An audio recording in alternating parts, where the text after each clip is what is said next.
Hello, good morning all of you. आप सभी लोगों का बहुत बहुत स्वागत है। सब लोग हमारे साथ जुड़ जाइए। कुछ टेक्निकल चीज़ें गड़बड़ हुई थी, उसी चीज़ों का सुधार हो रहा था, क्योंकि अभी सब कुछ नए तरीके से शुरू हो रहा है, तो इसलिए क्या कहते हैं, कुछ चीज़ें मिसमैच हो जाती हैं।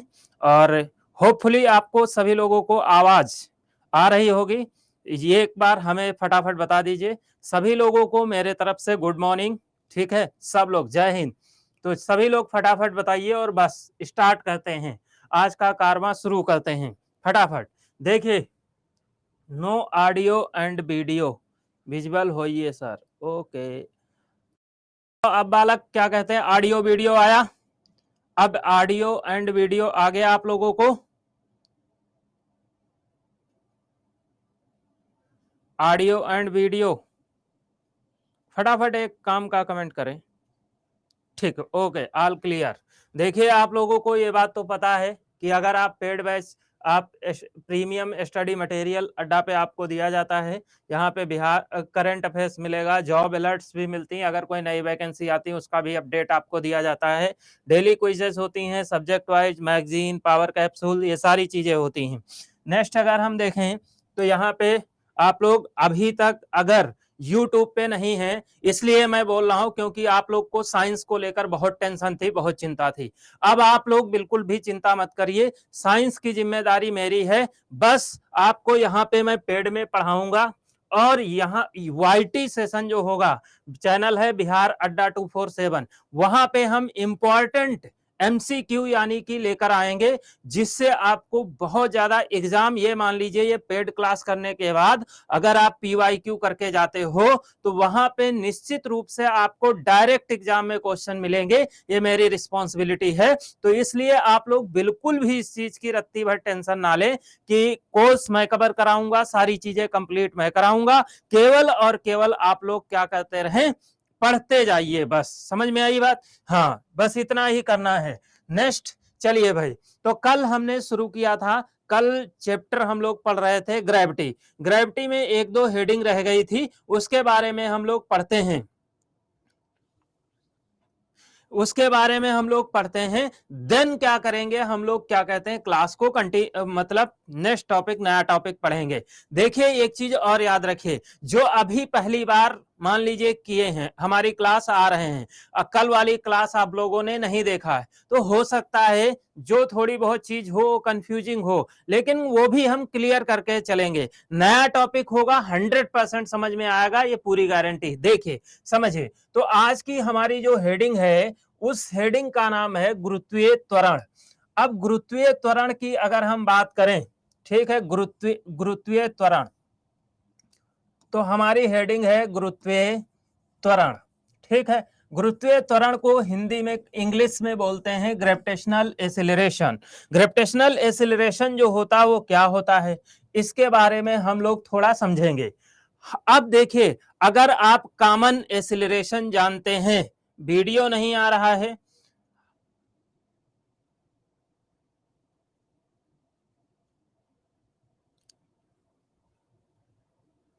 देखिए, तो कॉमन एसिलरेशन क्या होता है, ये चीज जानिए सबसे पहले।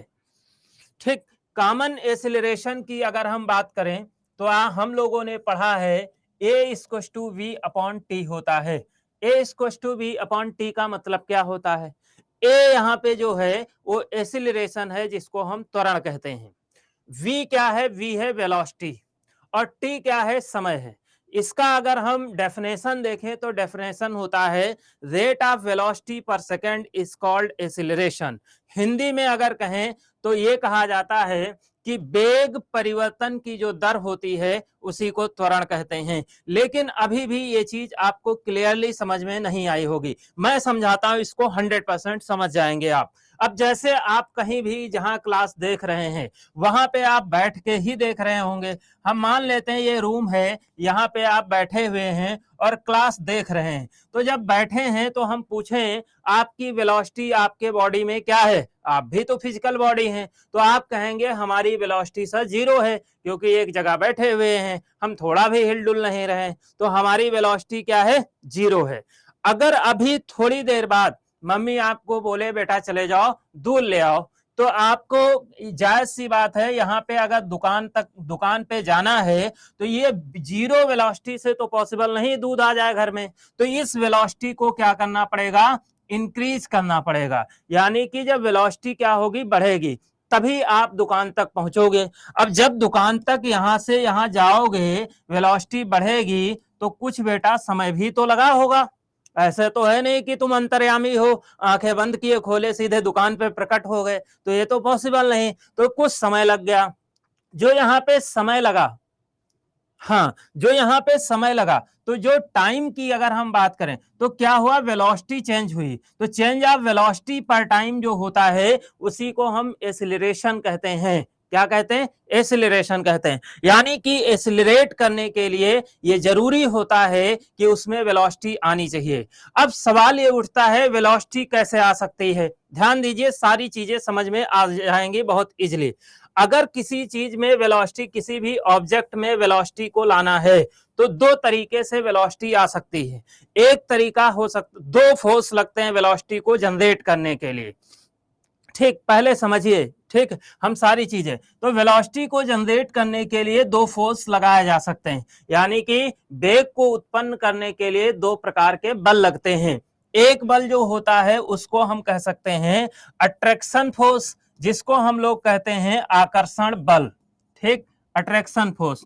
और दूसरा जो लग सकता है वो ये एक फोर्स लग सकता है पुश वाला, यानी कि कहने का मतलब कोई दबाव वाला फोर्स लगाया जाए। जैसे मान लो सपोज दैट मम्मी ने आपसे कहा जाइए दूध ले आइए, आप नहीं सुन रहे हो, तो मम्मी आपको 2 थप्पड़ मारेगी, सीधे तुम दौड़ते हुए चले जाओगे। वो एक पुश किया गया, यानी कि थप्पड़ पड़ा कि वेलोसिटी आ गई। दूसरा क्या है, दूसरा मान लो तुम्हारा कोई जान पहचान का है, रेस्टोरेंट में बैठा वेट कर रहा, अब वो तुम्हें मैसेज कर रहा आओ आओ आओ। अब तुम जैसे उसके मैसेज आ रहे हैं, समझ लो वेलोसिटी तुम्हारे अंदर जनरेट हो रही। अब यानी कि दो ही फोर्स से वेलोसिटी आ सकती। अब हम पढ़ने वाले क्या हैं, गुरुत्वीय त्वरण यानी कि ग्रेविटेशनल एक्सीलरेशन। अब आप एक चीज ये बताओ, जो हमारी अर्थ है उसके पास कौन सा फोर्स है, तो अर्थ के पास अगर हम देखते हैं तो अर्थ जो बेटा है इसके पास तो अट्रैक्शन फोर्स है ना, ये तो किसी ना किसी चीज को अट्रैक्ट करती है, और इसी अट्रैक्शन फोर्स को तो हम क्या कहते हैं, ग्रेविटी बोलते हैं। यही बताया था ना। और हमने कल ये भी बताया था कितना ग्रेविटेशनल फोर्स है, तो कितना है, अर्थ का जो ग्रेविटेशनल फोर्स होता है वो 9.8 न्यूटन होता है। यानी कि आप खुद सोचो, सपोज दैट रेस्टोरेंट में 2 लोग बैठे हैं, अलग अलग जगह पे हैं, उन दोनों में से दोनों लोग मैसेज कर रहे हैं कि आओ आओ। अब जायज सी बात है, जो जितना ज्यादा आपके प्रति आकर्षण बल लगाएगा उतना ज्यादा क्या होगा, उतना ज्यादा ही क्या होगा, आप उसी की ओर खींचोगे,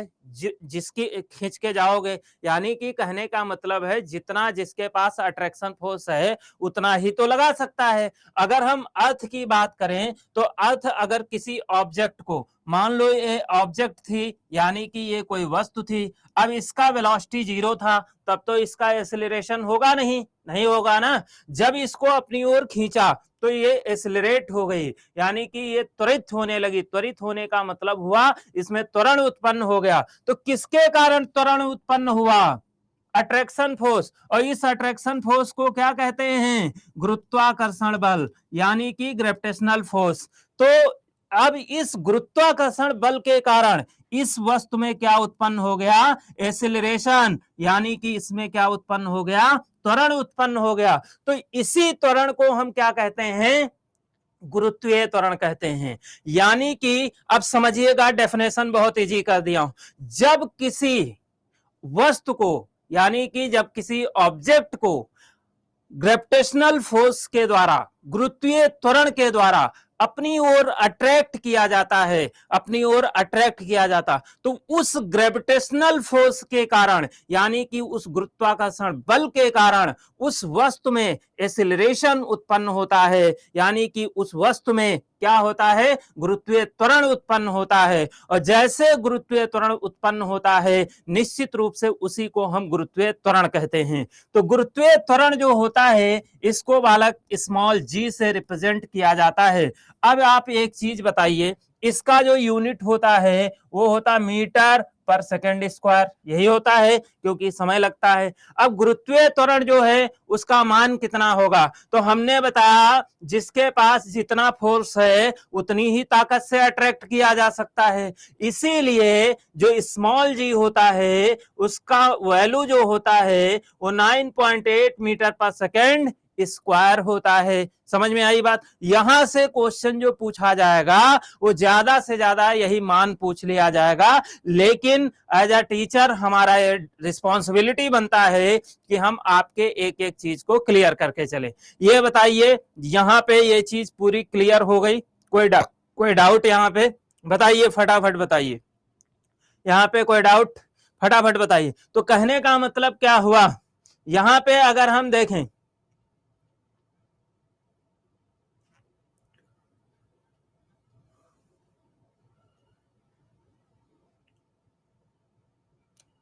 क्लियर हुआ जो समझाया गया, ये बताइए, नहीं तो हम चैट बॉक्स बंद कर देंगे। तो यहां पे अगर देखें तो एसिलरेशन की अगर बात करें तो ग्रेविटेशनल एसिलरेशन यानी कि कोई भी ऑब्जेक्ट जो होती है उसमें एसिलरेशन होने के लिए या तो उसे पुश किया जाए या तो उसे अट्रैक्ट किया जाए तभी पॉसिबल है, अदरवाइज क्या कहते हैं, पॉसिबल नहीं है। समझ में आ गई बात।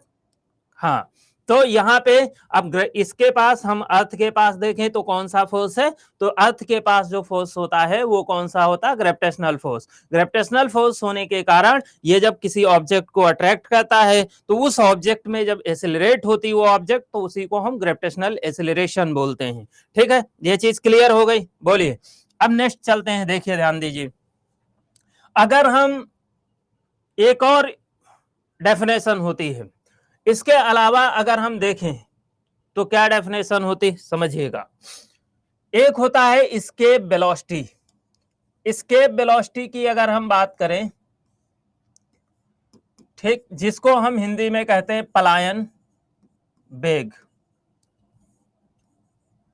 अब देखो सबसे पहले कुछ चीजें ऐसी हैं जो हिंदी से समझोगे तो बहुत इजीली समझ में आ जाएंगी, और अगर इंग्लिश से समझोगे तो बहुत इजीली समझ में आ जाएंगी। जहां पे जिस चीज का यूज होगा उसी चीज को हम आपको समझाएंगे। एक बात हमेशा याद रखिए बालक, आप लोग टीचर बनने जा रहे हैं, इसलिए मैं और इसमें अच्छे से मेहनत करके पढ़ाऊंगा, आपकी एक एक चीज को क्लियर करूंगा, क्योंकि मैं जानता हूं कि आप भी हमारी तरह, आपके ऊपर भी दायित्व आने वाला है। शिक्षक बनाने की गारंटी हम लोग की, लेकिन उस दायित्व को निभाने की गारंटी आपको लेना पड़ेगा। कहते हैं ना, शिक्षक के कंधों पे भारत का भविष्य खड़ा होता है, इसलिए उसके कंधे मजबूत होने चाहिए, उसकी एक एक चीज क्लियर होनी चाहिए। इसीलिए मैं इतनी मेहनत से पढ़ाऊंगा, इतने अच्छे से पढ़ाऊंगा कि आपकी एक एक चीज जब क्लियर हो तभी आप जाके बच्चों को, उस भारत के भविष्य को एक एक चीज अच्छे से पढ़ा पाएंगे। इसलिए जो टीचर का होता है उसमें तो मैं बहुत ही ज्यादा डेडिकेशन से पढ़ाता हूं, लेकिन आप लोगों का साथ भी चाहिए। जैसे हम मेहनत कर रहे हैं वैसे आप भी मेहनत करो हमारे साथ, तभी चीजें क्लियर होंगी। ठीक है, धनजीत नॉट क्लियर, क्या दिक्कत आ रही, देखिए अब यहां पे समझिएगा पलायन वेग क्या होता है। देखिए एक शब्द होता है पलायन, स्केप। स्केप का मतलब क्या होता है, स्केप का मतलब होता है किसी प्लेस को परमानेंट के लिए छोड़ देना, यानी कोई प्लेस है उसको आप परमानेंट के लिए छोड़ दीजिए तो कहा जाता है कि आप वहां से स्केप कर गए, यानी कि पलायन कर गए।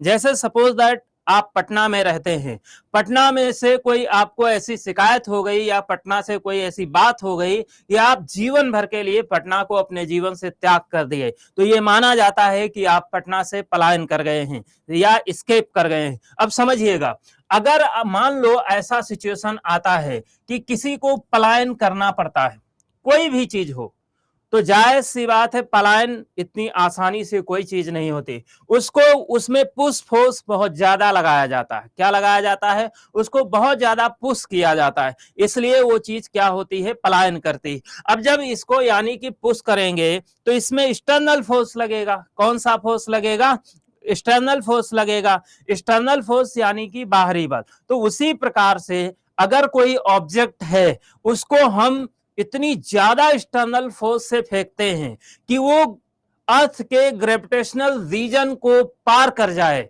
तो हम कहते हैं कि वो एस्केप कर गई है, यानी कि पलायन कर गई है। यानी कि हिंदी में भी समझ लीजिए, अगर किसी वस्तु को उस ताकत से फेंका जाए, उस बाह्य बल से फेंका जाए कि वस्तु गुरुत्वाकर्षण क्षेत्र को छोड़कर बाहर चली जाए, तो उसी को हम कहते हैं एस्केप कर गई है, यानी कि पलायन कर गई है। जब वो पलायन कर जाती है तो उसी को हम कहते हैं पलायन वेग। अब इसके वेलोसिटी, अब सवाल ये है, यहां से क्वेश्चन जो बनता है वो ये बनता है कि इसके वेलोसिटी जो होता है उसका वैल्यू क्या होता है। तो इसके वेलोसिटी का वैल्यू जो होता है, सभी लोग कमेंट करके बताइए, इसका होता है 11.2 किलोमीटर पर सेकेंड। अब देखिए 11.2 किलोमीटर पर सेकेंड जो है, हिंदी में भी बोल रहे हैं बालक, देखिए 11.2 किलोमीटर पर सेकेंड जो है, इसका मतलब क्या है? बहुत अच्छे, यानी कि 11.2 किलोमीटर पर सेकेंड जो है, इसका मीनिंग क्या होता है? अब ये समझिए, इसको समझ गए तो सब कुछ कल्याण है, समझ लीजिए। देखिए 11.2 किलोमीटर, जैसे हम लोग के बोलचाल की भाषा में हम लोग कहते हैं, ये जैसे कोई मान लो बीमारी किसी को होती तो हम कहते हैं उस डॉक्टर के पास चले जाओ, वैसी रामबाण दवा देता है, एक ही गोली देता कि सारी बीमारी खत्म, चाहे जो बीमारी हो सब ठीक हो जाता। रामबाण जो पेनेसिया जिसको बोलते हैं, ठीक। तो वैसे ये समझ लीजिए कि 11.2 किलोमीटर पर सेकेंड जो है एक रामबाण वेलोसिटी है, ठीक। वो एक रामबाण क्या है? वेलोसिटी है। अब रामबाण वेलोसिटी की अगर बात करें,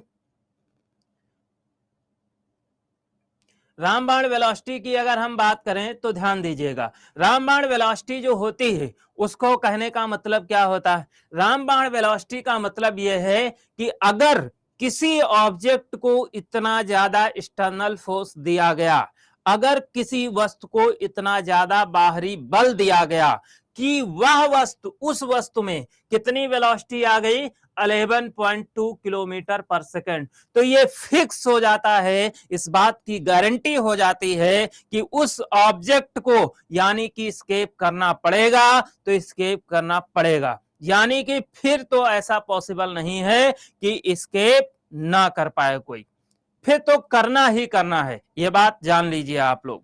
समझ में आई बात? बोलो, क्लियर है? यहां तक बात क्लियर हो गई सबको? बोलिए फटाफट। तो यहां पे अगर देखें तो यहां पे 11.2 किलोमीटर पर सेकंड की अगर बात करें तो ये एक रामबाण है। जैसे आपको एग्जांपल बताते हैं, जब अभी जो क्या कहते हैं, देखें, जब कोई इसी इसके वेलोसिटी के आधार पर किसी भी उपग्रह यानी कि सैटेलाइट जिसको हम लोग बोलते हैं, उसकी लॉन्चिंग की जाती है। अब जो उपग्रह की लॉन्चिंग होती है, ठीक है, वो इसके वेलोसिटी के आधार पर, तो कोई भी उपग्रह हो उसको इतना देने की जरूरत नहीं होती वेलोसिटी।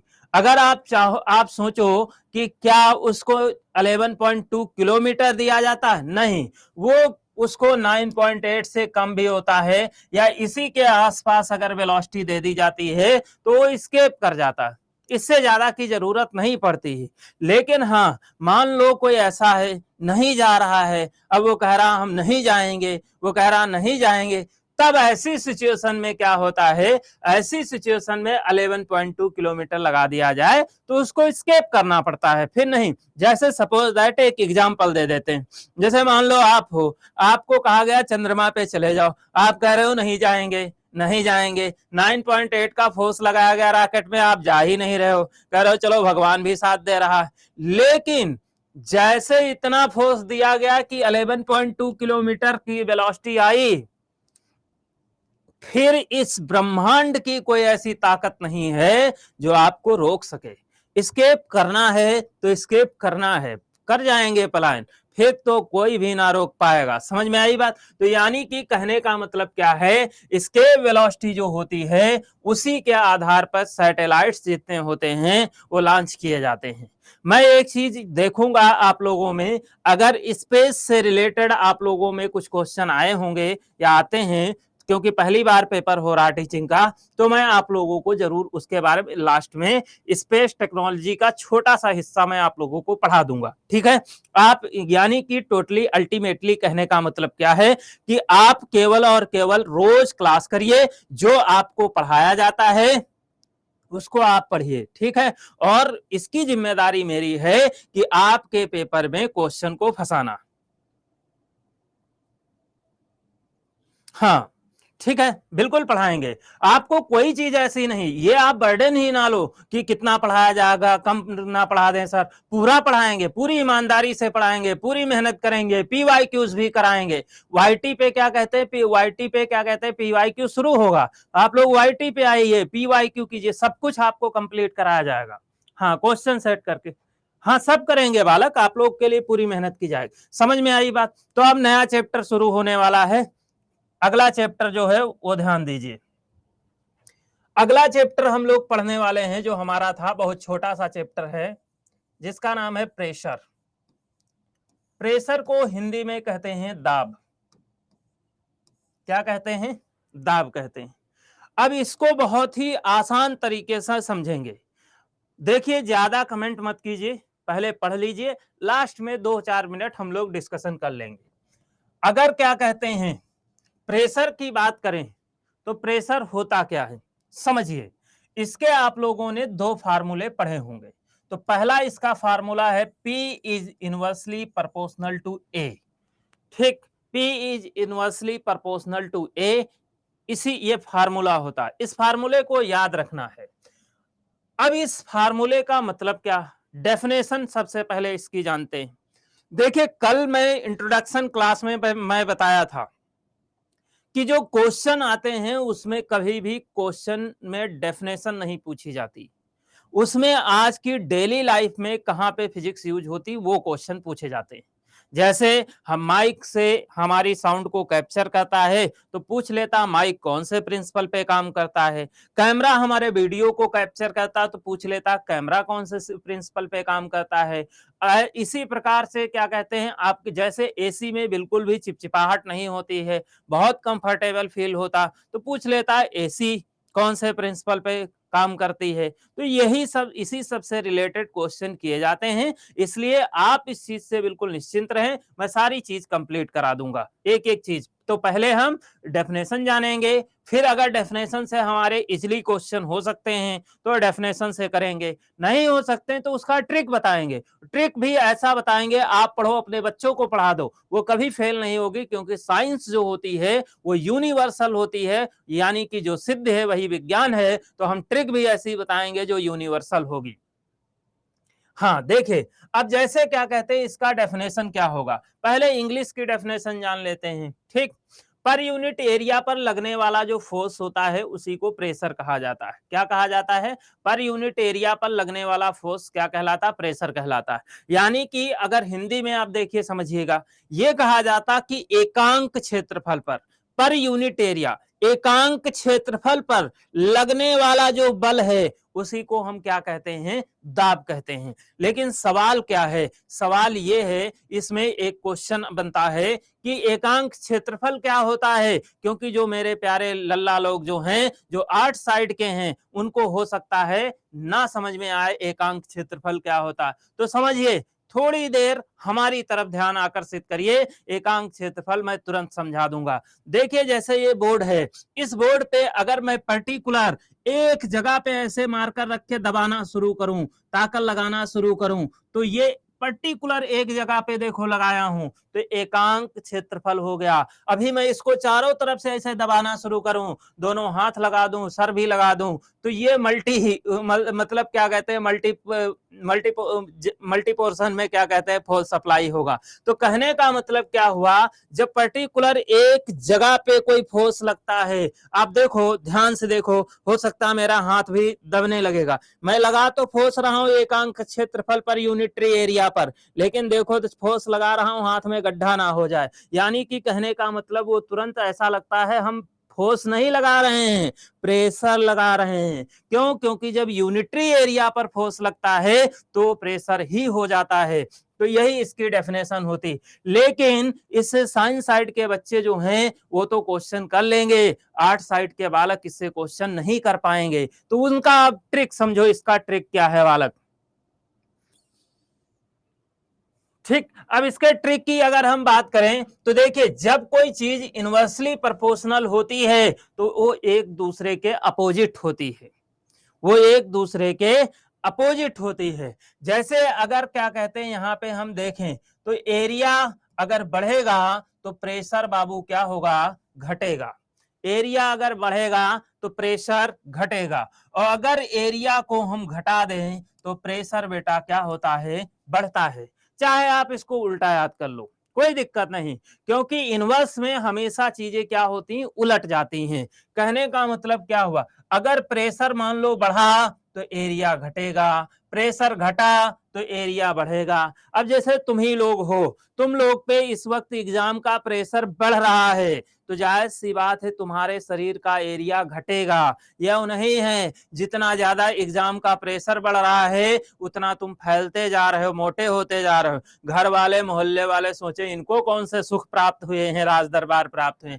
जैसे प्रेशर घटेगा एग्जाम हो जाएगा, आपका ज्वाइनिंग लेटर आ जाएगा, प्रेशर इज नथिंग, तुरंत फिर क्या होगा, एरिया आपका बढ़ना शुरू हो जाएगा। फिर पता चले आप क्या होगा, गाड़ी में एक सीट पे बैठ के ड्यूटी करने जाते थे, फिर पता चले एक साल बाद 2 सीट क्या कहते हैं रिजर्व कराना पड़ रहा है। तभी मोहल्ले वाले कहते हैं देखो इनकी नौकरी लग गई, हराम का मिलने लगा। ये नहीं जानते हैं कि हराम का मिल नहीं रहा है, हाँ जो पहले प्रेशर था वो प्रेशर रिमूव हो गया, जिसके कारण क्या होता है, चेंज आ जाता है। तो यानी कि इसी कॉन्सेप्ट को आपको बिल्कुल दिमाग में ये 2 लाइनें जरूर याद रखना है कि अगर एरिया बढ़ता है, एरिया क्या होता है, बढ़ता है। एरिया अगर बढ़ता है यानी कि इंक्रीज होता है, ठीक है, एरिया बढ़ता है तो प्रेशर क्या होता है, घटता है। ये 2 लाइनें आपको केवल याद रखना है, डिक्रीज होता है। और अगर एरिया क्या कहते हैं, एरिया घटता है तो प्रेशर क्या होता है बालक, तो प्रेशर क्या होगा, बोलो, तो प्रेशर बढ़ता है। चाहे उल्टा याद रखो चाहे सीधा याद रखो, क्वेश्चन आपका हो जाएगा। अब यहीं से क्वेश्चन शुरू होता है।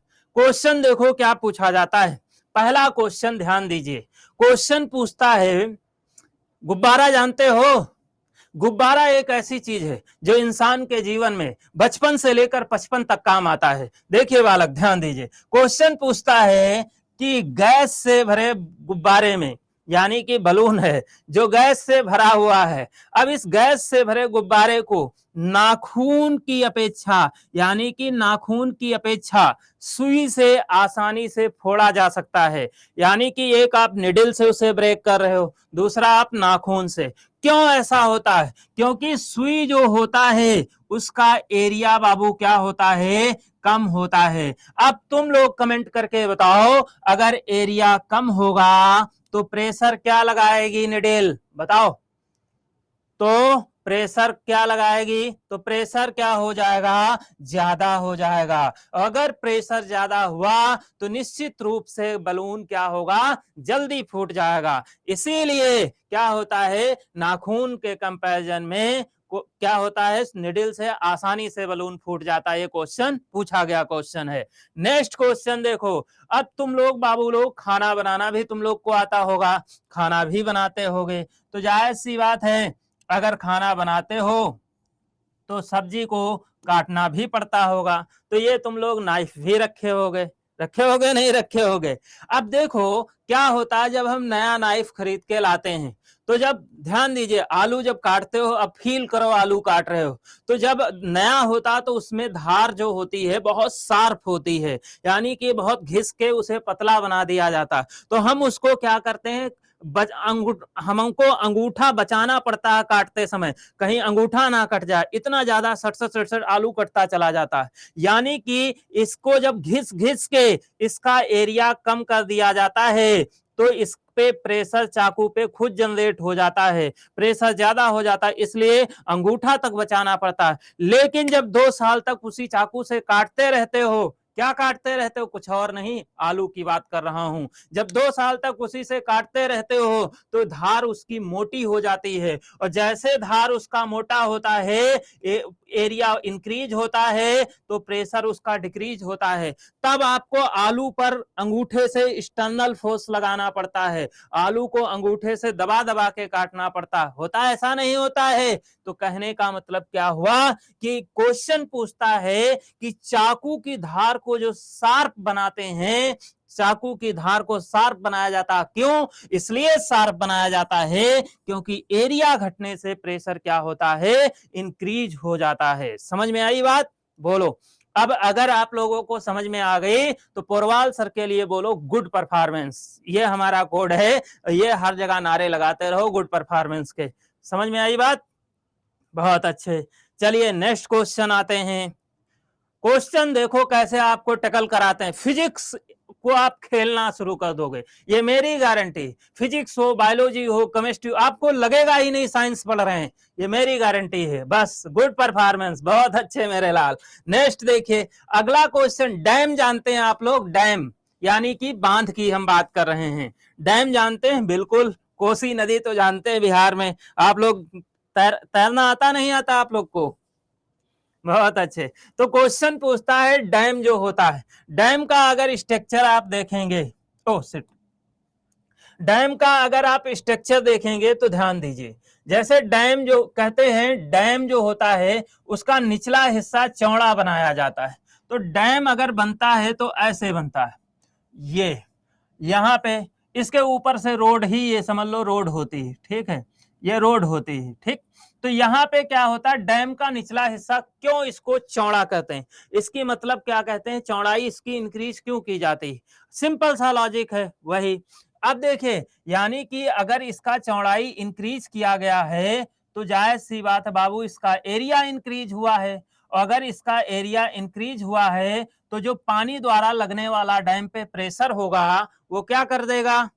बोलो। पानी द्वारा जो डैम पे प्रेशर लगाएगा पानी, वो पानी का प्रेशर क्या हो जाएगा? डिक्रीज हो जाएगा, यानी कि पानी का प्रेशर कम हो जाएगा। और जब पानी का प्रेशर कम हो जाएगा तो क्या डैम पानी को काट सकेगा? सॉरी, पानी डैम को काट सकेगा? नहीं काट पाएगा, डैम स्टेबल रहेगा। इसीलिए डैम को बनाते समय उसका निचला हिस्सा चौड़ा बनाया जाता है। ये क्वेश्चन पूछा जाता। बाबू आप केवल और केवल कॉन्सेप्ट को याद करो, कॉन्सेप्ट सीखो, और आपको कोई भी क्वेश्चन आएगा आप बहुत आसानी से उसे तोड़ के आओगे। और 100% जो मैं एग्जांपल बता रहा हूं यहीं से क्वेश्चन आपको आने वाला है। इसलिए क्या कहते हैं, और बाकी जब हम क्वेश्चन की पीवाईक्यूज करेंगे, आप पीवाईक्यूज में आओगे, आपको 100% एक एक चीज क्या होगी? क्लियर हो जाएगी। समझ में आ गई बात? बोलो मेरे लाल, बोलो। सब कुछ क्लियर है? बोलो। बहुत अच्छे। नेक्स्ट क्वेश्चन देखो बालक, नेक्स्ट क्वेश्चन पे आ जाते हैं। इसके अलावा अगर हम नेक्स्ट क्वेश्चन की बात करें तो बलून हो गया, ठीक। एक क्वेश्चन और पूछता है। क्वेश्चन पूछता है कि कोई इंसान है, ये मान लेते हैं देवी जी हैं, कोई देवी जी हैं, गई थी गंगा स्नान करने, ठीक। अब ये स्नान कर रही, पानी में खड़ी हुई, लेकिन ये थोड़ा जैसे आगे बढ़ी, पानी की जगह पता चला अंदर बहुत कीचड़ था। अब ये कीचड़ में धंसने लगे। अब इन्होंने चिल्लाना शुरू किया, बचाओ बचाओ बचाओ। और आज की डेट में तो जानते हो खाली मुंह देखते हैं लोग, हेल्प थोड़ी ना देते हैं, ठीक। अब जैसे इन्होंने चिल्लाना शुरू किया, लेकिन अगर इन्होंने पोरवाल सर से फिजिक्स पढ़ी होती, कोई नहीं भी दौड़ता तब भी अपनी जान बचा सकते थे। क्वेश्चन पूछता है कीचड़ में फंसे व्यक्ति को क्या करना चाहिए? तो कीचड़ में फंसे व्यक्ति को लेट जाना चाहिए। लेटने का मतलब समझ रहे हो, यानी कि कीचड़ में अगर कोई व्यक्ति फंसा है तो लेट जाना चाहिए। लेट जाने का मतलब जब रात में आप बिस्तर पे लेटते हो उसी प्रकार से। क्योंकि आप खुद सोचो, इनके पैर जो हैं, ये मान लो 2 पैर हैं, थोड़ा नजर आ सके, ये एक पैर है, तो इसका एरिया देखो, इन पैर का एरिया। और अगर ये क्या कहते हैं, लेट गया पूरे तरीके से, अगर ये लेट गया, अगर लेट गया तो आप खुद सोचो, ओह शिट, गड़बड़ हो गया थोड़ा। अगर लेट गया होगा तो निश्चित रूप से ये इस एरिया की बात करो तो लेटने पे इसका एरिया क्या हुआ, इंक्रीज हो गया। और जब इसका एरिया इंक्रीज हो गया तो प्रेशर क्या हुआ, कम हुआ। अब जब एरिया इंक्रीज हुआ, प्रेशर कम हो गया, तो वो कीचड़ में धसेगा नहीं ना, नहीं धसेगा ना। और जब कीचड़ में धसेगा नहीं तो वो सेव हो जाएगा। अगर वो खड़ा रहा तो एरिया कम है, प्रेशर ज्यादा पड़ेगा, तो वो इस दलदल में धसता ही चला जाएगा। समझ में आ गया बात, पूरा क्लियर है, कोई समस्या बोलो मेरे लाल, पूरा क्लियर है। गुड परफॉर्मेंस, बहुत अच्छे। क्लियर नहीं, गुड परफॉर्मेंस बोला करो, हम समझ जाते हैं, बहुत अच्छे।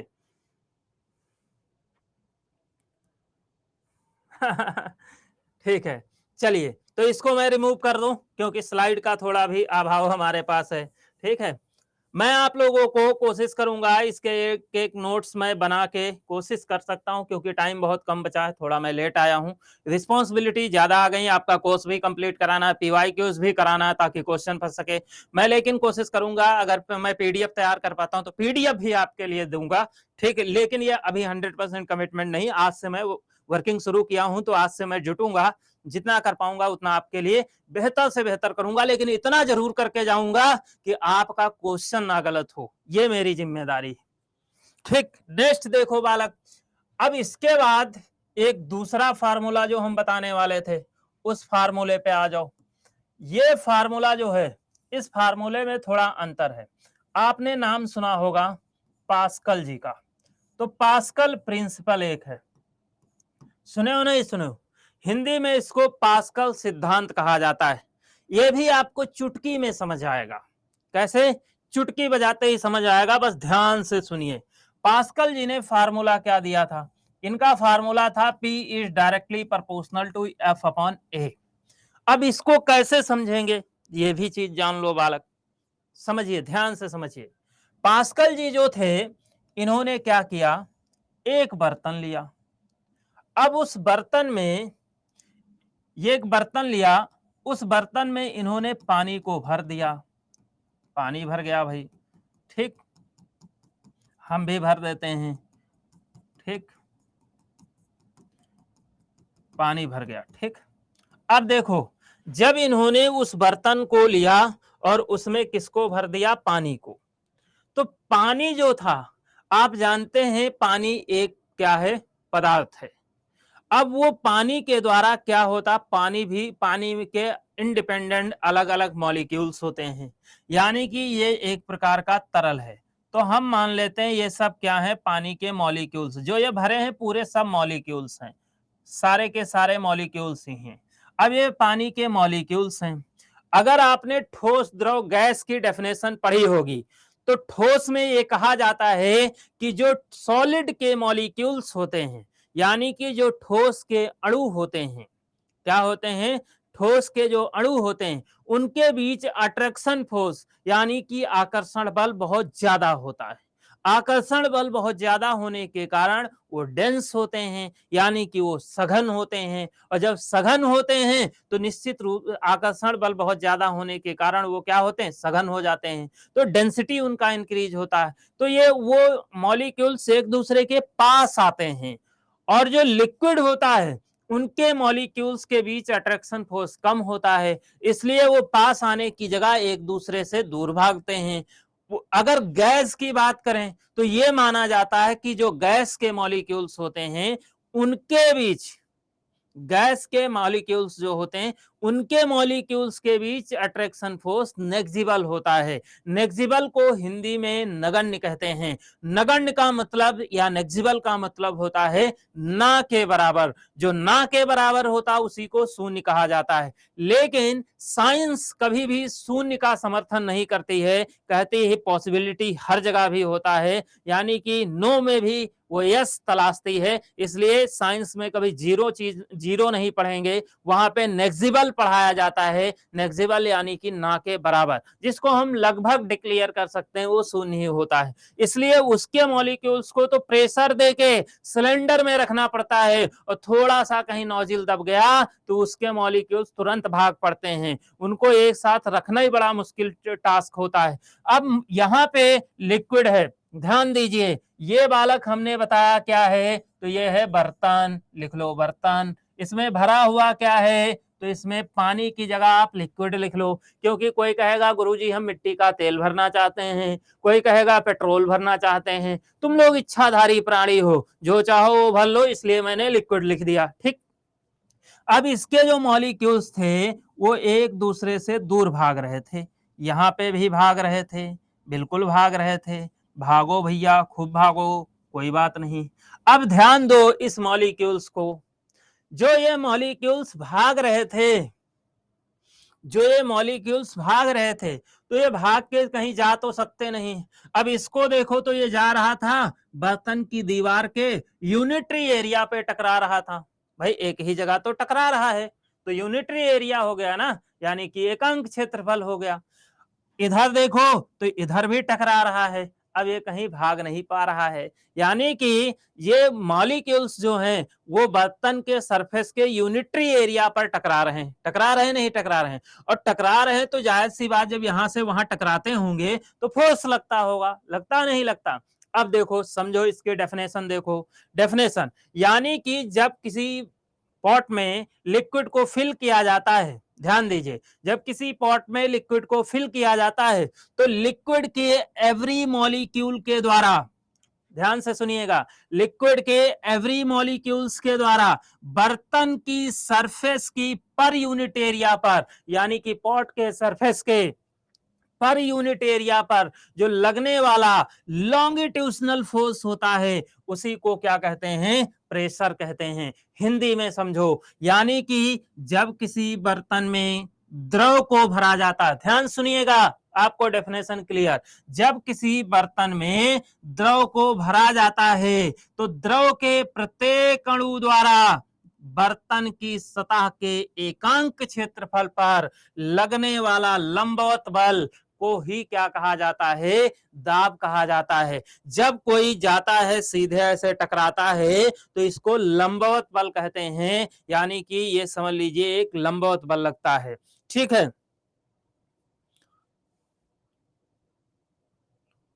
बिल्कुल पढ़ाना होगा बालक, लेकिन नहीं पढ़ाना हो लेकिन आपको तो पढ़ना पड़ेगा क्योंकि क्वेश्चन आता। अब देखिए, यानी कि जो यहाँ पे यफ लिखा है ये क्या है बाबू, तो यफ जो है ये आपका लॉन्गिट्यूशनल फोर्स है, ए जो है ये क्या है, एरिया है, पी क्या है, प्रेशर है। यहाँ पे लिख देते हैं, इससे और भी चीजें क्लियर हो जाएंगी। देखो P is inversely proportional to F upon A. हमने कल आपको बताया था F क्या है, फोर्स, तो फोर्स का यूनिट क्या होता है, तो फोर्स का यूनिट क्या होता है, न्यूटन, अपान लगा दो। एरिया का क्या होता है, मीटर स्क्वायर, तो जायज सी बात है प्रेशर का यूनिट क्या हो गया, न्यूटन पर मीटर स्क्वायर हो गया। दूसरा इसका यूनिट बाबू पास्कल भी होता है, ये भी याद रखना है, क्या होता है, दूसरा इसका यूनिट पास्कल भी होता है। क्या होता है इसका यूनिट, पास्कल होता है, ये चीज ध्यान रखिएगा। ठीक है, अब देखो इससे क्वेश्चन क्या पूछा जाता है, क्वेश्चन जरूर इससे आता, बहुत इंपॉर्टेंट है बाबू, ध्यान रखिएगा। अब ये क्वेश्चन भी बहुत इजीली आप समझ जाओगे। इसमें भरा क्या है, द्रव, द्रव के लिए एक इंग्लिश का शब्द यूज होता है हाइड्रो, होता ना, जैसे हमारे बॉडी में अभी गर्मी में आप कहीं जाते होगे, बहुत तेज प्यास लगने लगी, मुंह सूखने लगा, घर पहुंचते ही बोलते हो मम्मी पानी दो, मुझे बॉडी में डिहाइड्रेशन हो रहा है, यानी कि बॉडी डिहाइड्रेट कर रही है, बॉडी में हमारे क्या पानी नहीं बच रहा। और मान लो कहीं पानी इतना पी लिए बाल्टी 2 बाल्टी कि शरीर फूला जा रहा है, तो हम कहते हैं बॉडी रिहाइड्रेट कर रहा है। तो यानी कि हाइड्रो शब्द से एक शब्द और बना है जिसका नाम है हाइड्रोलिक। कौन सा शब्द, हाइड्रोलिक। हाइड्रोलिक वर्ड को समझो पास्कल ने खरीद लिया है, तो जो चीज भाई आप खरीद लेते हो वो आप ही के नाम हो जाता है, उसके साथ किसी और का नाम नहीं जुड़ सकता है। ठीक है। अब देखिए, कहने का मतलब हाइड्रोलिक से रिलेटेड अगर कोई क्वेश्चन पूछा जाए तो आप समझ जाइए उसका आंसर क्या होगा, पास्कल होगा।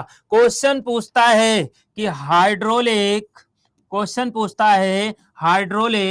ब्रेक किस सिद्धांत पे काम करता है, हाइड्रोलिक ब्रेक किस सिद्धांत पे काम करता है, तो पास्कल सिद्धांत पे। क्वेश्चन पूछता है हाइड्रोलिक प्रेस किस सिद्धांत पे काम करता है, तो पास्कल सिद्धांत पे। क्वेश्चन पूछता है हाइड्रोलिक लिफ्ट किस सिद्धांत पे काम करती है, तो किस सिद्धांत पे काम करती है हाइड्रोलिक लिफ्ट, तो ये तीनों के तीनों as well as followed by Pascal principle. तो ये तीनों के तीनों अगर हम देखें तो किसको फॉलो करते हैं, पास्कल प्रिंसिपल को फॉलो करते हैं। समझ में आई बात, बोलो बालक। अब यहां से ये तीन ही क्वेश्चन पूछता है।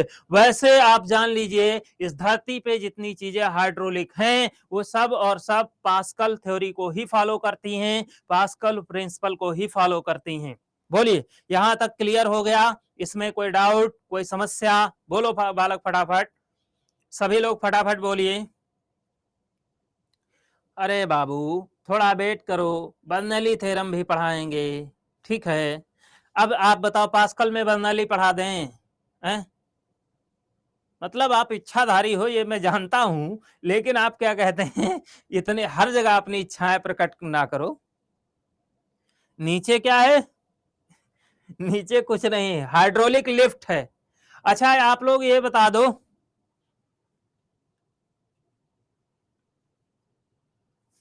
ये बताओ, ये सारी तीनों चीजें जानते हो तुम लोग?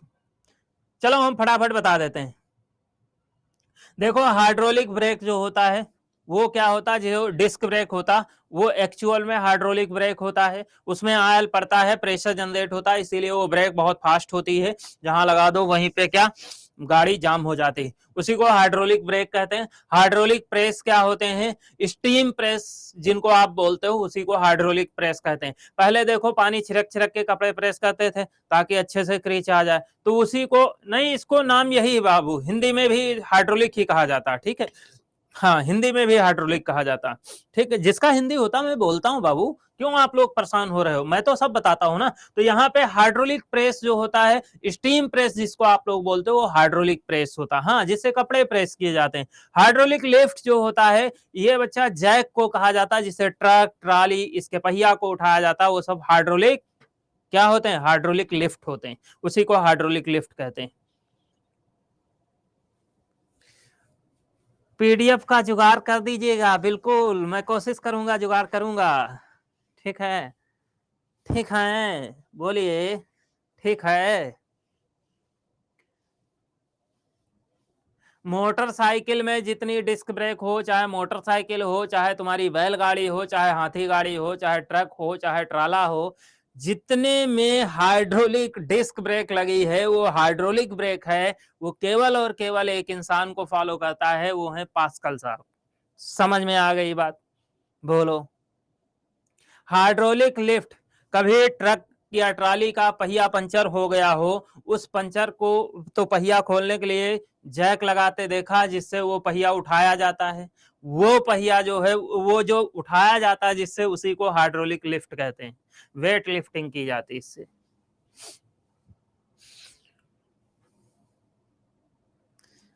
बोलो। हाइड्रोलिक जयमाल स्टेज भी होता, हाँ राकेश, गुड परफॉर्मेंस। देखिए, यहां तक क्लियर? अरे इसमें एक्सप्लेन करने का क्या जरूरत है बाबू, ध्यान दो। यहाँ पे साफ साफ लिखा है कि F P inverse P directly proportional to F upon A होता है।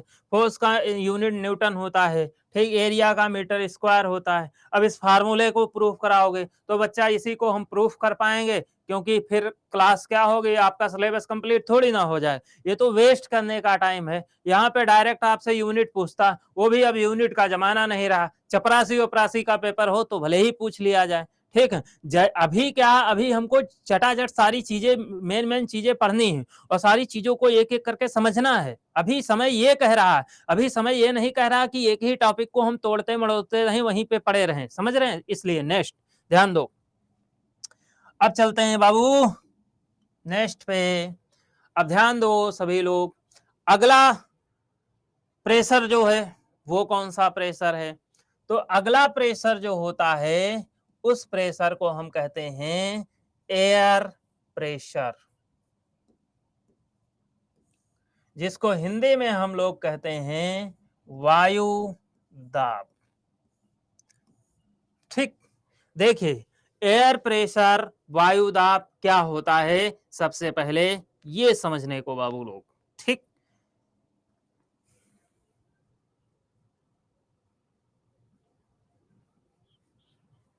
देखिए वायु दाब की अगर हम बात करें, समझो बाबू, वायु दाब क्या होता है बहुत इजी तरीके से समझाएंगे ताकि आपको कोई डाउट ना रहे, समझ में आ जाए। दो शब्द यहाँ पे हैं, एक शब्द है वायु और दूसरा शब्द यहाँ पे है दाब, यही दो शब्द हैं। तो वायु का मतलब क्या है? हवा। और दाब क्या है? तो दाब इतनी देर से हम दो डेफिनेशन बता चुके हैं। जब किसी के हवा द्वारा फोर्स लगाया जाएगा तो उसी को दाब कहेंगे। तो यानी कि अगर हम देखें तो हवा द्वारा जो दाब लगाया जाता उसी को वायु दाब कहते हैं। अब कुछ चीजें समझने को हम आपको बताते हैं, थोड़ा क्लियर करते हैं।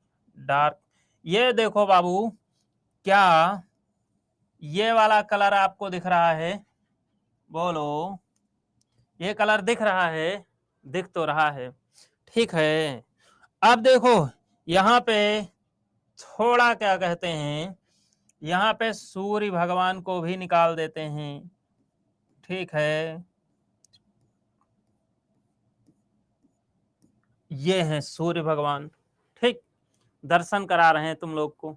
समझिए समझिए समझिए, इससे तुम लोग को कुछ फील याद नहीं आया?